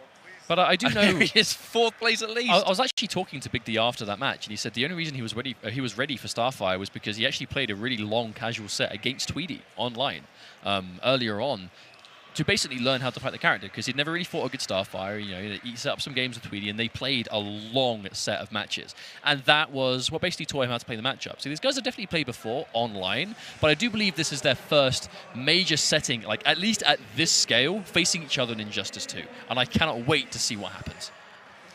Okay, so button checks are coming through, making sure they're ready to go. Starfire versus Poison Ivy. You know, that it is said that it's a matchup that Starfire can outzone, but Big D, he's going to feel this crowd much harder than anyone else. This guy is an EVO machine. Here comes Tweedy saying, hang on a minute. I'm Tweedy, fellas. Oh, I got man, this is... Oh, I love it. Tweedy loves it. He embraces it. And that is the energy that has got him through to this 4th place. Minimum placing is now losers bracket action. Here we go. They're making sure they're good to go. I think that's been confirmed to them. There we go, the Eternal Fighting Game mix-up. They did adapt necessarily. We've fallen victim to that once or twice before. It's the IRL adjustment, man. You've got to make those reads on the fly. You've got to be able to adapt to your situation. But it's going to be Poison Ivy versus Starfire on the Fortress of Solitude. Here we go. Here we go, top 4, EVO 2018. Poison Ivy this far in the bracket. Who saw that coming? Tweedy with the classic start. And that is going to be one of the stories here. She has such fast projectiles. I'm not really sure Poison Ivy is going to really have the real estate to actually get anything going. Post off the background bounce. Yes, he is. Back 3, used a lot of these hits earlier on, but Big D ready for the confirm. He has the minion out, and now can safely get out before. Oh, but walks straight into Starfire's beam, and that's going to be the minion gone already. And if you trade Spike for Cluster, the Cluster is really, really plus, but you very rarely see an interactable get armor broken. Poison Ivy has other words for that. The whiff on the back 2! I actually love the back 2 from Tweedy, though, going for those sparks, because that was a call-out. I think he expected Big D to perhaps jump in there, using his advantage, but did not. And this is what Big D wants. Tweedy back to the wall. He has a lot of bar. Let's go for a meet roll if he needs to. This projectile trade, though, it's not going to be in Big D's favor, because if he sits there and blocks waiting for his turn, they hit for so long, he actually won't have the guaranteed, projectiles on screen. There's the charge. Down ones come through. Tamaranian charge, meter burn, completely safe on block. Comes with a bit of a mix-up what they do afterwards. Tweedy definitely seems to be one of the stronger players in those kind of like down 1 wars. When you know that both players are kind of looking for the advantage of the down 1, they're going to be trying to trade out so you can get it first. Tweedy does tend to come off a lot better in those situations. Out for the interaction. Tweedy actually taking, he's taking a bit more damage than Big D is here, just kind of letting the minion do the work. And he actually took about 5 shots from the minion there, trying to stop Big D doing anything, unfortunately. He actually ate quite a lot of damage in the process. Oh, big overhead with a last minute block from Tweedy. Tamaranian charge. Yeah, Starfire, her charge moves her out of danger so quickly. You can actually use the charge to challenge plus frames, and that's why we saw Tweedy go for it there.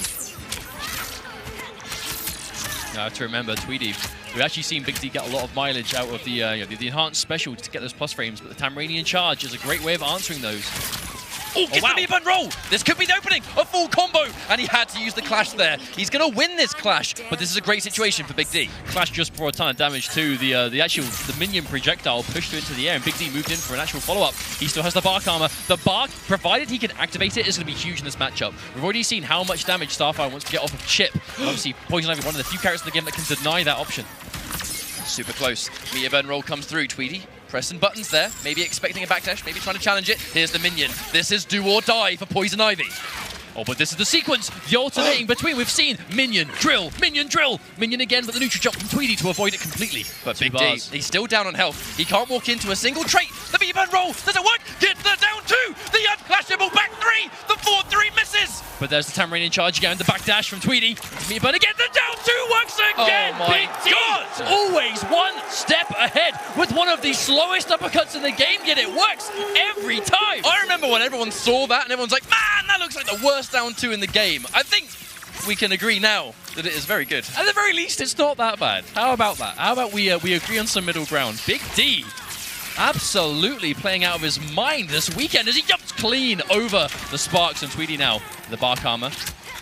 Knowing he can't get a full combo without bar there, so he takes the victory where he can get it. Gets the down 2 again, really expecting Tweedy to go in, and there's the back 2. That's why he throws them out, just in case Big D jumps, because when he gets a jump in, the rewards are so insane. Down 1 comes through.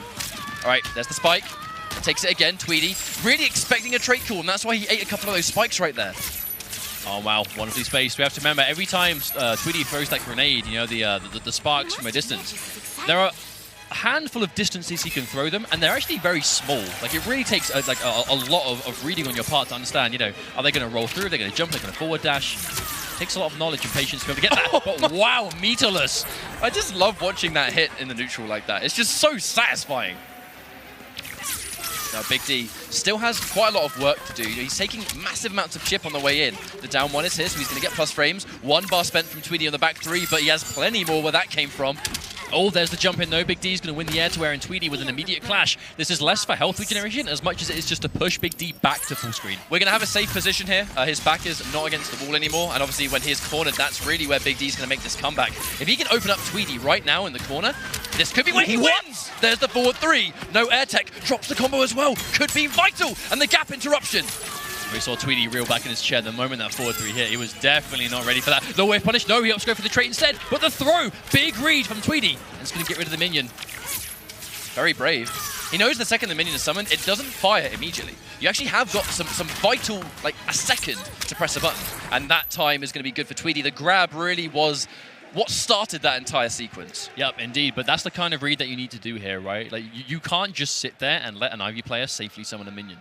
Even if, like, it might be seen as dangerous or like a big risk to go in and just throw point blank, you need to show the Ivy player that you're not just going to let her summon it for free. Because the second you can, that's what you see. Chip damage, meter build, and almost out of nowhere, the game could just escape from you. But of course, no meter to enhance that charge to make it safe, and Big D ready to punish. It's unfortunate for Big D that he dropped that corner combo. You know, he's kind of like that nod of, I understand what went wrong here. The big read coming out from Tweedy, and the Injustice 1 forward 3 reaction says hello. The 2013 tech still working well. Nice and strong in 2018 is Big D. Going to get a meatless combo here. Oh, swaggy finish. That's such a cool looking string. But again, challenging plus frames with the charge. She can do that. Absolutely. Especially someone like Ivy that really thrives on those plus frames. Big D, is he going to need the bar? No, he won't. Slap her to the face! And Tweedy loses the first life bar of this next game. A lot of life left for Big D also. About half the trait left to go, so he's going to get 1 burst of massive chip, but then he's going to have to wait for it to come back. Just walking him in the corner. Taking the spike. Good knockdown. Almost gets the magical jump in.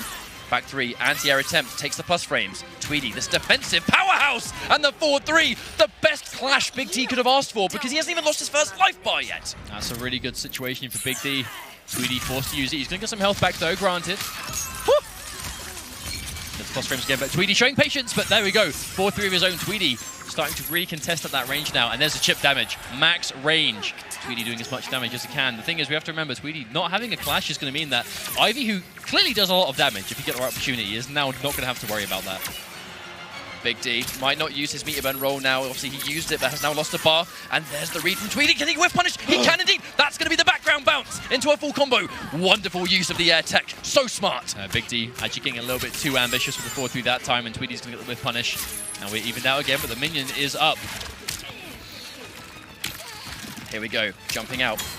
Oh, wow. Good choice. Yeah, wonderful use of the armor there on the interactable from Tweedy. Big D slowly but surely starting to run out of life here, and Tweedy getting to unclashable territory where he's not going to have to worry about it. Oh no, got him again, but no, didn't get the corner confirm, and also corners himself in the process. This is not a good turnaround. I feel like Big D had already dedicated into the jump in, expecting it to be blocked. He was not ready for Tweedy to try and jump out of that. Tweedy just being hella patient. Oh, he was ready. Tweedy was ready. But there we go. The tech from Big D. If he'd committed to that, he'd been fine. But the B-Bun back 3 is good. Tweedy does not have the bar. There it is. The extension. Wait, can he kill? Surely this is death. Oh my word, Big D with the comeback. It's now 2-1 Mustard. That was a "Are you not entertained?" if ever I've seen one from Big D, the gladiator of EVO 2018. 2-1 now over Tweedy. We're going to get a knockdown into a guaranteed trait. Oh no, we don't get the knockdown at all. Okay, get off me. Okay, multiple jumps. It's going to build lots of bar. Oh, and he presses buttons. Wake up, flip. But no commitment though. Big D definitely wasn't confident that was going to punish. Okay, Big D needs to keep Tweedy here. Jumps into the clusters. Has to block the interactable. What a wonderful positioning there for Tweedy. He's now been able to fight his way back out. That's what Tweedy needs. Big D opting for Griffin on the most beat rolls. We've seen him get so much out of them. 4-3 Tweedy. Again, disrespecting the plus frames, but he does have the meter to do so. And again, that's 2 bars gone now. That's definitely not the first time at all. We've seen the Tamarain in charge. The galactic jump in from Big D. I've never seen someone jump so cleanly through the sparkles before in my life. All right, we get a down 1. A little bit of chip, but the entire full screen used. Maybe expects a charge, but no charge at all. This is so even. Even if Big D loses this life bar, one spike's going to do it. They trade 1 bar for nothing. That's unfortunate. That's a really good trade for Tweedy. Big D lost some lost bar there, and Tweedy obviously taking the first life bar too. Recovered in time. Wow. I mean, I'll be honest, I don't know about that. I feel like it's very good for Big D to get rid of the life bars. Now he's obviously on match point, but he did have to use a very valuable resource in his trait to do so. Oh, a little bit hesitant on the anti-air.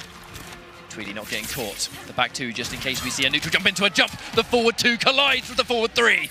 Another instant clash from Tweedy, seeing that Big D has no bar, so no reason not to do this. It's going to push Big D back to full screen, and Tweedy opts to hold on to the meter. You have to watch out for the trait. Tweedy locked and loaded. But not anymore. It's going to be a while before that regenerates. Starfire trait, as powerful as it is, does take a little time to come back. It's very smart of Big D to actually wait for the trait to be out before he summons his minion. He knows he can get it off in time. Tweedy's walked himself to the corner, and there's no more interactable there. Big D's got a bar. Oh, there it is! Preemptive anti-air from Tweedy. Big D's going to fall for it. Hook, line, and sinker. What a read. Goes in for the low. This should be game. It's going to be very hard for him to come back in the down 1 hair flip. Goes in for the wake up just in case. And now we're down to a 2-2. That's going to be a game 5. Big D, there was a smile on his face. It's now turned into just a very stern gaze as he realizes that one game is all that separates him between losers finals and here. And of course for Tweedy, you know Tweedy, the kind of player he is, he's going to want that match versus Sonic Fox. He's going to want to be able to take him on in a tournament setting. I must say, I'm surprised when Tweedy lost, he didn't try and change the stage. That background bounce has been such a key factor of him losing the 2 matches he's lost. But at the same time, he's a power character on a stage with unblockables either side. True, very true. I guess it's almost like he's taking the trade-off of giving Ivy the mid-screen presence to have those unblockables that he can use to his advantage. He's going to build the bar here, and he's going to use it, most likely. There we go. Okay, we're going to get a knockdown again. Here comes the rapid punches. Slap plus frames. Challenging. Yeah, Tweedy disrespected, but Big D only got a down 1 for them. No bar. Challenged interactable this time. In fact, Tweedy used half of his bar to do not a lot of damage out of that beam. That's not terrible for Big D. Yeah, he's not going to be too worried about it. Oh my god, this is so even. Wow, calling the trait at jump distance, you madman! But it worked. And Tweedy has no choice but to sit here and respect as Big D's trying to build some resources. Walks into a projectile, but built a bar for himself beforehand. There's again Tweedy, desperately trying to keep the distance, but Big D so close to getting that jump in. Presses a button, and Tweedy calls it out with the air tech to keep himself out. I think he expected the cluster, but we just had a raw trait. Tweedy with the answer and the interruption. Very fast down 1 on Starfire, and that's match point for Noble Tweedy. Yeah, Tweedy, he has less than half a life bar in this first one, but still a good lead nonetheless. Rolls straight into a projectile as Big D. Gets the punish, but only a down 1. Big D very starved of resources here. Has not had the bar that he needs to do the damage. And he tries to interrupt with the clusters. If they trade, Starfire gets a combo. And now this really is panic button for Big D. Not in a good situation anymore. Tweedy, oh, the forward 3 whiffs. And it's given Tweedy all of the screen to work with. Tweedy, he's going to be backing up. No reason for him to come in close. Goes to the close sparks. Doesn't matter. Gets hit by one of the minion things. You see him just trying to space out. Does not want to give Big D any opportunity at all to do anything with the trait. But he will jump up at a bad time. And a slap to the face is going to put Big D on match point also. But look at the life difference. That's the big kicker here. I think the minion did allow actually Big D to get that opening. I think Tweedy actually tried to do the charge off that block, which he normally would have done. Oh, there's the hair whip. Not good, because now he's full screen. Jump through, but Tweedy ready. Push block. Big D can no longer afford to give him any chip damage with the grab. This might be it. Another push block. Oh! This has to be game over. He jumps into the orb, and with a hard-fought match, Noble Tweedy moves on in top 8. This is going to be a match that we all have been wanting to see for a while now coming up, as we're going to be having Tweedy versus Sonic Fox in Losers Finals. But before we move on, I think we have to say one huge final congratulations to Big D for getting this far at the biggest tournament of the year with Poison Ivy, eliminating Hayate, eliminating Honeybee, taking it to Twee 3-2, reverse 3-2 Gross. Like, this man had the tournament of his life in Injustice 2 as he finds him fear anyone in the bracket. You know, I think there are definitely some players that we know they'll look through their path, they'll see who they've got to play, they'll see certain players and be like, you know, well, I don't really want to play them. I hope they get sent down to losers a bit later on or earlier on before I fight them. Tweedy is the kind of player that is like, nope, I do not care. Just feed him to me.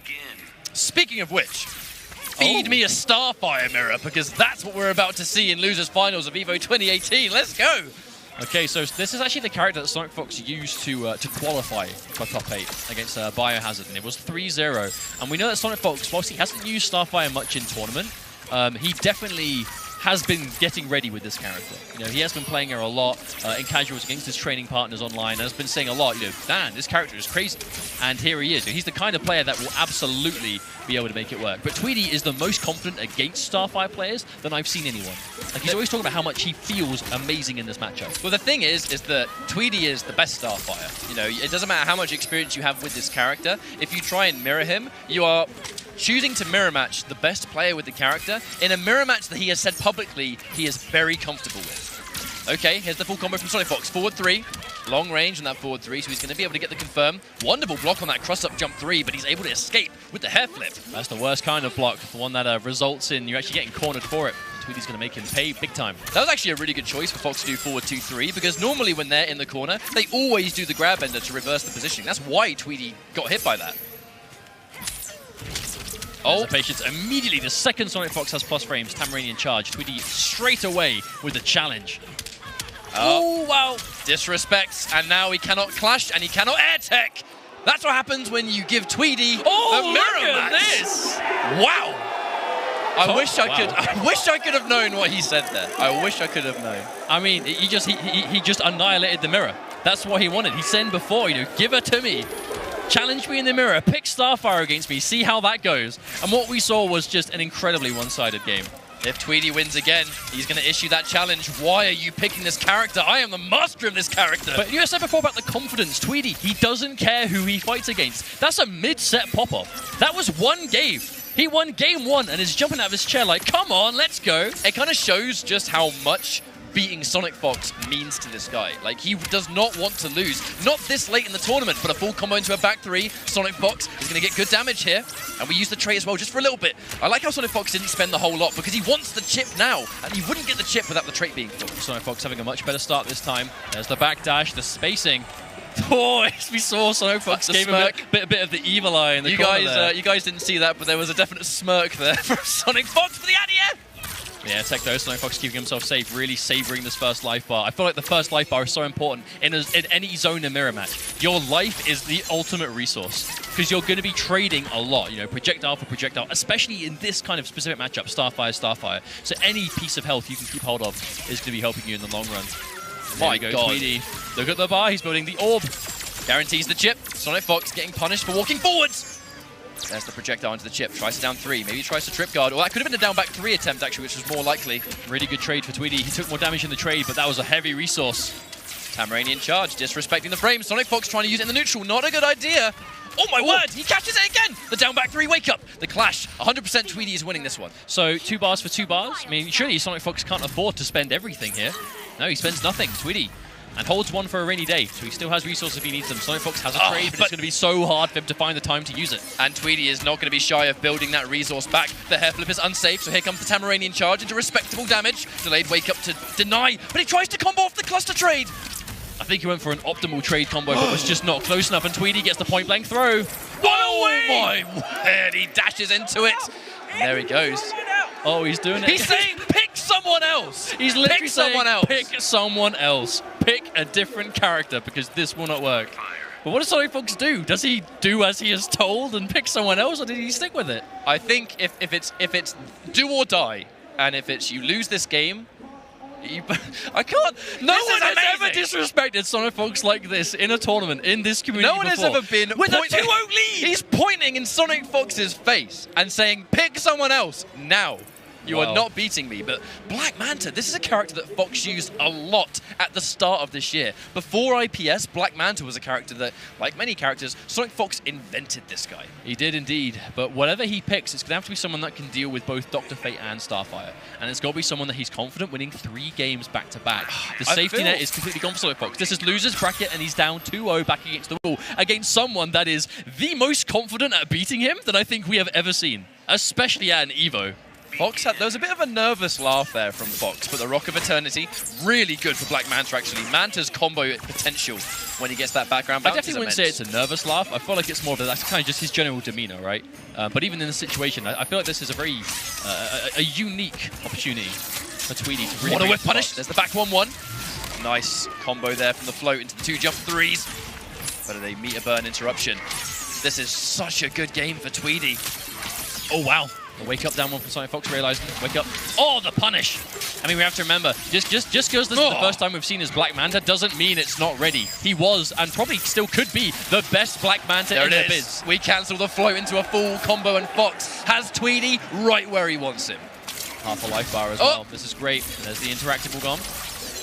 Now that's one thing Starfire does actually have to worry about the teleport, you know. Black Manta's teleport leads to a full combo, but it's going to put the pressure on thick for Sonic Fox to really press that button. Sonic Fox, he has no meter advantage, but big jump in into a full combo. Huge damage coming out. Ending it early, there's a setup. And Tweedy. Black Manta's jump 3 is so plus as well. Oh wow, big hit. No confirm from Fox. He is going to throw him towards the corner. Normally that forward 2-1 goes into a full combo. There's the back 1-2, ending it in the overhead splat. Oh, wow! Tweedy's just use of the sparks have been absolutely insane, and Tweedy, I mean, really Starfire, low here. Her wake-up game is significantly better than Black Manta's. Black Manta's wake-up game is not very good, but the airborne missiles. Hello. He's like, yeah, I'll give you that one. I'll give you that one. Oh, hang on, did he go Fate now? Oh, he does. He's gone straight away from Starfire. Maybe that was it. Maybe this was Tweedy's plan. Pick someone else so I can pick Dr. Fate. But I will say, Tweedy, I mean, obviously, like, that kind of interruption to his momentum is going to hurt for him, for sure, but he still is 2-1 up. Yeah, and his Dr. Fate has been clean in this top 8 so far. And it's not like Black Manta isn't popular and competitive. This is a matchup Tweedy's going to be more than familiar with. Very, very popular you can't play this game as much as Tweedy plays it and not be ready for almost every matchup, especially characters like this that are very powerful that you know you're going to have to fight. But very similar to what Starfire can do. Black Manta, his Manta Ray does incredible chip. Compare it to Starfire, compare it to Aquaman. That meter burn Ray there does massive chip and is safe on block. And Sonic Fox, you see these again, now it's more of a kind of point-blank, neutral-heavy kind of footsie game. Sonic Fox is coming off better here. Obviously, Black Manta, much better built for that, but Tweedy, Dr. Fate, has the screen distance again. He's got some of the trait left, not much. The last special he gets, the orb, also. The safe push. I'm not sure that sweep was intentional, but the trip guard there from Sonic Fox, we get down 1 into the Ray, and this character change proving incredibly fruitful. It bets everything on the teleport. I mean, a smart read, worth taking, but didn't work out. I mean, Dr. Fate's not going to have the heaviest punish damage on that kind of thing, so it's not the kind of thing he has to be too careful of. But that's going to be a full punish on the air tech, and Tweedy brings himself to match point again. 1 life bar away from eliminating Sonic Fox here, but he doesn't have any bar to work with or trait. I feel like the Dr. Fate pick has definitely been a lot more beneficial. The back 2 cancels it straight into Glyph, just in case it didn't work out. Trip guard on the jumping heavy. The traded Glyph does have more pushback than the regular version. The back 2 anti-air again. Clash is used. This could be Fox's last lifeline. I assume Tweedy will bet nothing, and Sonic Fox will probably spend 2 here. He's going to want to keep some resources. Oh, Tweedy, no, he spends the bar. He wants to deny the health. It's like you realize he was so close to building another bar that maybe he could afford to there. Waiting for his time to strike with that forward 2. Such an amazing mid poke for Black Manta. Okay, there's the anti-air again. Just waiting for Fox to go in. Okay, now it's dangerous. Tweedy, he has the trait activated. He's got a bar for a confirm. And Sonic Fox doesn't have Clash anymore. Tweedy forced to use it. This is going to use Tweedy's own Clash up. But the question is, does Sonic Fox use his only bar to deny health here? He does. Now the orb's going to give him presence, but he can't meter burn it. But there comes the forward 2 up 3. No specials necessary. The anti-air jump 1. This might be game over for Fox. There is an orb in his way, and all the damage Tweedy's trying to do the chip. Oh, the jump, but the backdash from Sonic Fox is good. Oh my word, the jump 2, good block on the back 2 as well. The minus situation, he can't be minus anymore. Oh, and that's exactly what he's going to do as Tweedy is able to move to Grand Finals at EVO 2018 on the loser side, taking out Sonic Fox 3-1 with a massive display of confidence. Pick the Starfire mirror against me at your own risk. That is the story of Tweedy today. Grand Finals loser side means he's going to be facing off against Noble Rewind. Noble represented hard at this tournament. Absolutely incredible. I mean, Tweedy, love him, hate him, you cannot deny what he has been able to achieve here today. To get so far against so many just top player after top player, and he is just brushing them aside one at a time, including Sonic Fox. To beat Sonic Fox in mid-set, stand up, point at the screen and say, pick someone else. This won't work. It's a level of confidence against Fox that players, most of the time... First time we've ever seen that. It's the most of the time players, they won't dare do that. They won't dare stand in his face and disrespect him the way Tweedy did. Because, I mean, this guy's got a big following, he has lots of fans, and he himself is not shy of talking the trash when the tide is not in your favor. And Tweedy took the ultimate risk, but it paid off. You cannot deny it. I mean, we all know, right, that as soon as Tweedy got up mid-set and did that, if he'd have lost, Sonic Fox's Twitter would have been relatively juicy for the next 10-15 minutes or so. It would have been the most delicious thing. But now Tweedy's might be. That's what I was going to say, is that we're not on opposite days today. Tweedy has actually moved on, and it's going to be our grand finals for this tournament this year, EVO 2018, Rewind versus Tweedy. I feel like this is not hugely surprising in terms of just how hard these two guys work. You know, we said before, you know, Rewind is winner side, of course. Winner side Rewind, loser side Tweedy. Rewind is one of the youngest competitors in the community. He has been playing Injustice 2 just to an incredible degree from launch to now. Had a rough first year, was always capable of success, but was never quite able to achieve it offline. Definitely didn't have quite the clutch factor that was required to play at this level, and he would kind of find himself choking a few times, which was unfortunate.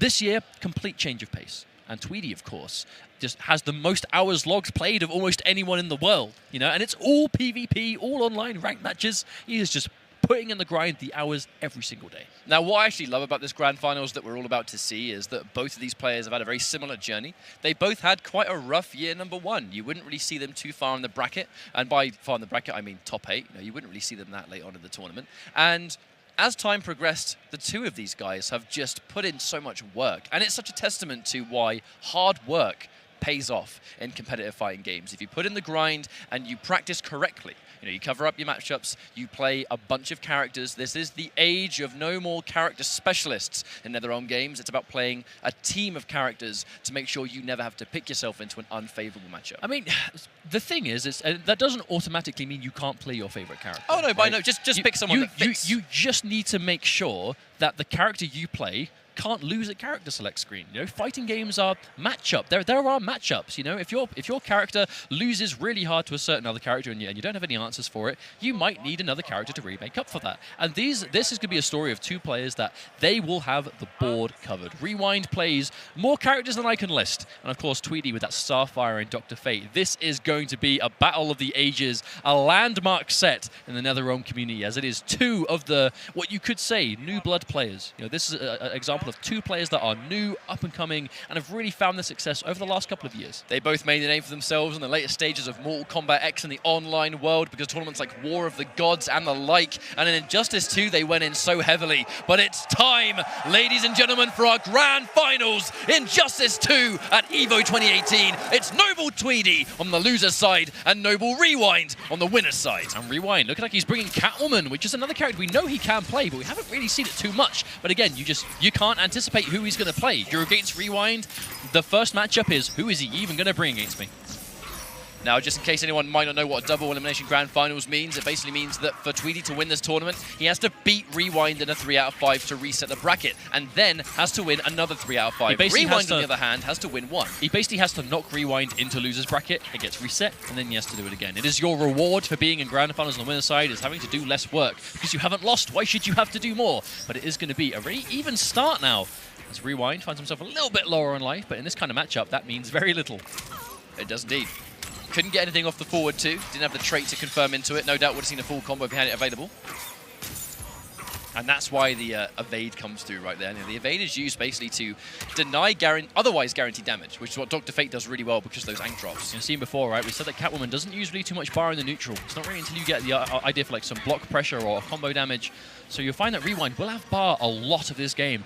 And on the flip side, Tweedy, he's going to be using bar constantly to stop orbs, to enhance projectiles, and everything. Wonderful block. Ank drop normally not very scary, even if it's guaranteed, but when you're as weak as Rewind currently is, any damage is good damage. Oh, big jump in from Rewind. This is an opportunity to even the score here. Rewind was so close, chip damage away from losing the life bar, but he's looking like he doesn't want that to happen at all. And there's the wake-up bait. Oh, the setup. Tweedy delaying the wake-up and seals his own fate. Is that a no pun intended because he's playing Dr. Fate? I mean, I didn't realize until I started saying it. Give me a break. But Tweedy able to even things up now. Doesn't have a huge amount of space to work with. Big read from Rewind on the meter burn cat dash from full screen. I mean, I respect the read because he's got the bar. And because we've only just started the round, that wager could have basically undone the work, but no wager needed. Rewind making all the right decisions, and the clash actually keeping Tweedy's back to the wall. Really smart as well, and Tweedy, he's going to be able to actually even the trade out here. Tweedy would rather not spend the whole farm here in the bar. Plus frames respected by Rewind. Yeah, no real reason to disrespect Dr. Fate plus frames. Like, what's he going to do? He's going to forward two, and then it's going to be over, right? Yep, especially when he's got no trait. Trait he has got right now. The jump three beats the down two. Has to watch out for that one. Tweedy, not in an amazing position, but he's got the bar to kill. The danger is that Rewind has got his clash.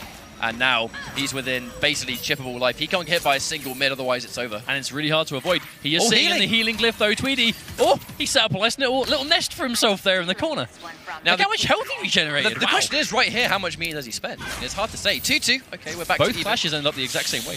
Rewind making the read for an instant dash into a jump, but Tweedy, I think, wise to it. That's why we saw the orb, and just like that, he's making a comeback. And now he has to play his cards right. The increased damage of the traded projectiles. You know, the wild thing is that all this is possible because of the healing there. Rewind tries to get in between. Okay, watch out for the low. Catches the whiff punish, but he doesn't believe in it! And the overhead comes through. That could have definitely gone either way, but Rewind scores first blood in the grand finals. It all came down to one final mix-up off of the string, but it's going to be enough for Rewind. And the thing is, those kind of trades, for Tweedy, it is even more imperative he does not lose them. Because Rewind, he has to win 3 games, Tweedy needs 6. Now it's 2 games to 6. Just like that, off of a final last-minute scramble, Rewind has found himself 1 game up in grand finals, and Tweedy has all that much more work to do. I mean, talk about work to do. Tweedy has done so much work already. The heads he's collected both before the top 8 and in the top 8. He's had too many close calls to count. I feel like every time Tweedy's getting knocked down, though, and he does his wake up and Rewind goes for one of those neutral jump setups, Tweedy's getting hit every time, even when it's not really a mix-up. I feel like he's trying to really kind of anti-air him on the way down, and it's not really working too much. Oh, damage. Yep, that's the damage aura. Gets you to jump out of it, and if you jump out, instant jump 1, mate. I feel like Tweedy is just using the... I've never seen someone use the entirety of Fate's move list so efficiently before. Like, literally, no stone is being left unturned. Everything he can do in this matchup, he is doing. Wow. Ooh, little mini juggle there. Yeah, if he didn't, even if he jumped over that projectile, he would have eaten the ank and died anyway. So Tweedy, he has trait, but not even a single bar of meter just yet. Obviously, he's going to get one very soon. Rewind needs to really pick his moment here. As long as you're in forward 2 range, you can't really approach. If you jump 2, obviously, it's clean anti-air. You see Tweedy with that strong neutral, right? Being able to get in on Dr. Fate when he has this much of a life lead is so difficult.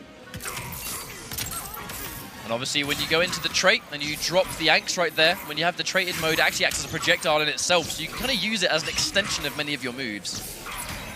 And there's the stop. I mean, every little tiny piece of damage Tweedy can squeeze out here for this life lead he is taking. And because it's all single hits, there's no opportunity for clash. Even though Rewind, he's had more bar the whole game, he does not have the opportunity to actually clash at all to get health back. That's the danger about fighting zoners. So many of their projectiles are unclashable, they hit individually, especially a traded Dr. Fate where his projectiles hit like an absolute truck.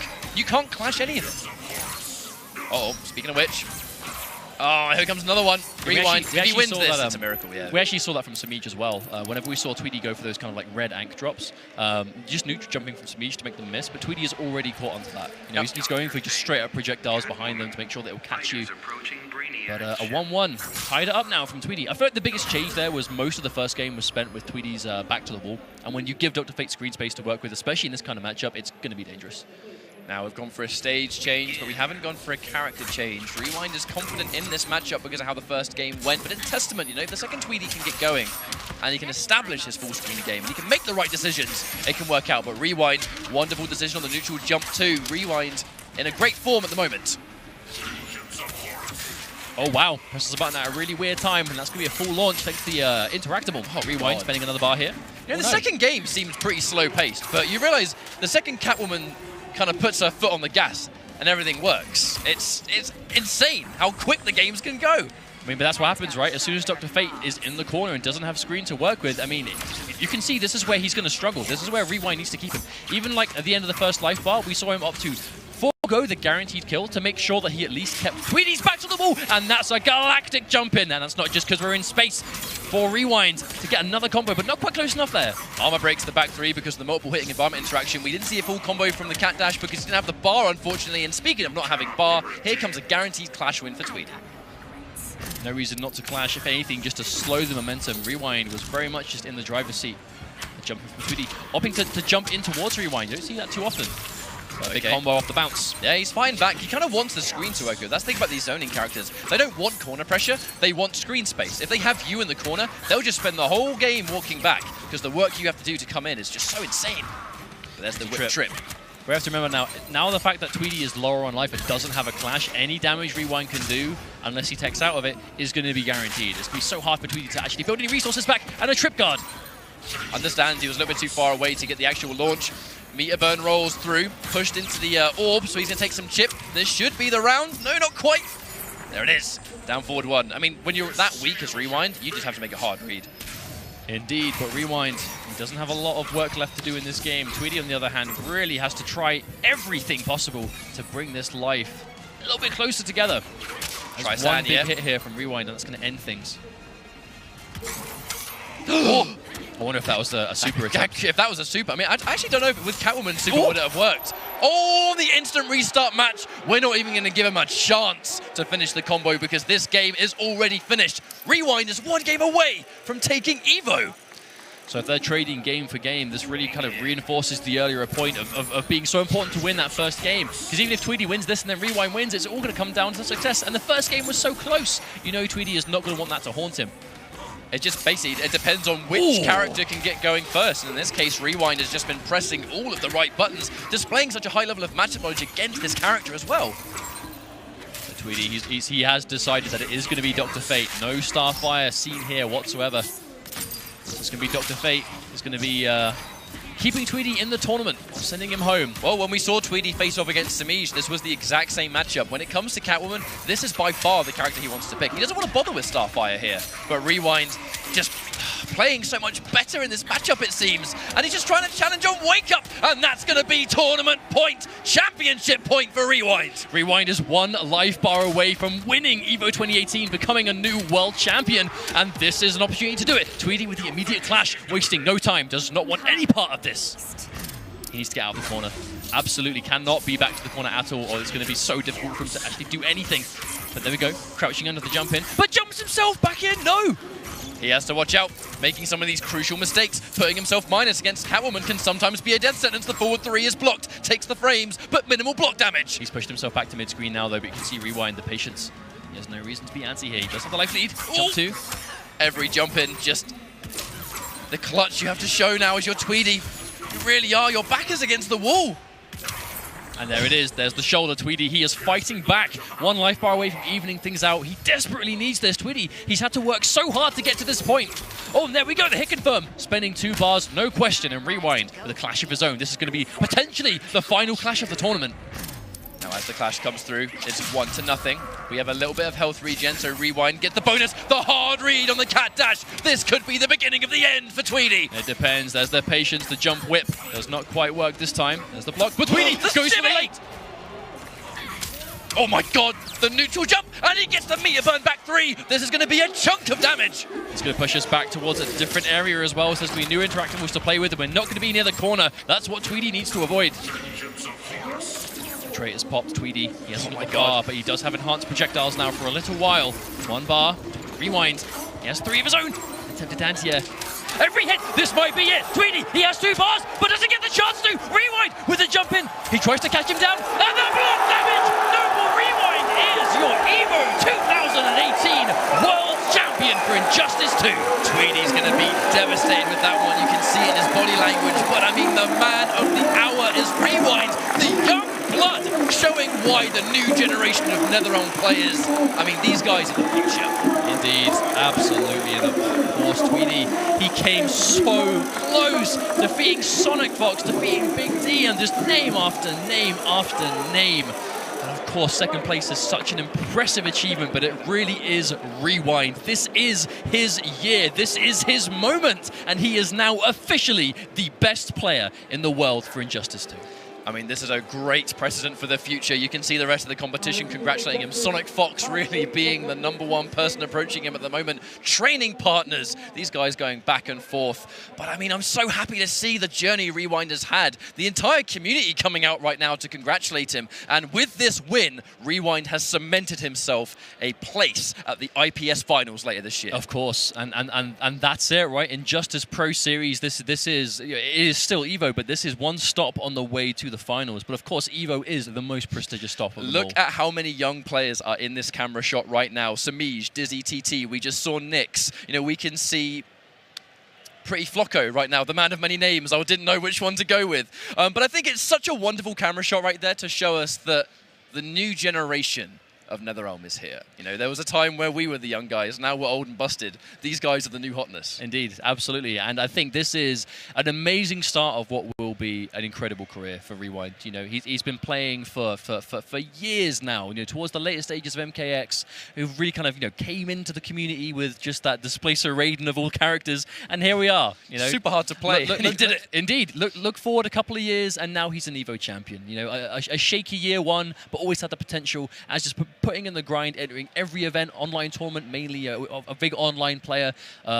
Major events, you know, top 8 here and there, but no huge success. And now he has had that success. It is going to be a world championship, and this is the start of what I'm sure will be an incredible journey for Rewind. But Tweedy winning Combo Breaker earlier in the year, he's already guaranteed himself at the IPS final, so I have no doubt that that's a matchup that we're probably going to see again. You know, that the grind is going to continue. Tweedy has tons of points. You know, he was #2, I believe, going into EVO. Biohazard was #1, of which we saw in top 8 as well. And I'm very, very excited. Not just our future premiere events that we're going to be seeing in the IPS, but the IPS finals themselves, to really find out who's going to be the champion of champions. Right now, it's going to be Rewind, but if he can take EVO and the IPS finals, I mean, he's in the form to do it. He is. I mean, he guaranteed himself a spot in the finals long ago in Combo Breaker, but he did well at CEO. He got second place at CEO, second place at EVO. Tweedy's having a pretty interesting journey of his own right now this year, and I'm sure we'll be seeing more of him, especially through every time Tweedy has played in the IPS. Obviously, he missed Viennality in Europe. Whenever he's been at a premiere event, he's been minimum grand finals. He has been right in there. But of course, we can see Silver Eye, the greatest Hellboy player in the world, almost missed his flight and was able to make the journey. Biohazard, the #1 seed, going into EVO, the best Bane player in the world, is looking super, super strong. And as we go towards this ceremony, thank you very much for joining us. My name has been Ketchup, joined by Mustard, and we'll throw you guys over to the winning ceremony.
In third place, the man, the myth, the legend, Sonic Fox!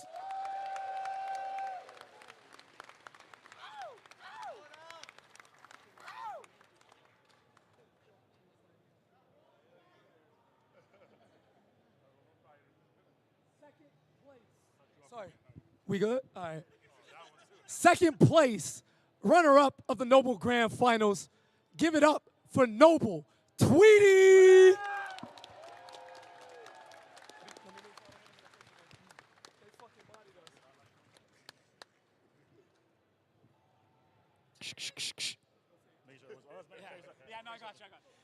And your Evolution 2018 Injustice 2 World Champion, Noble Rewind.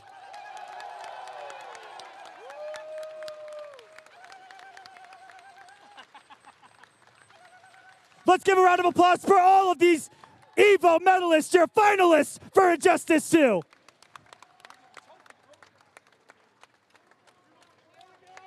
Woo! Let's go!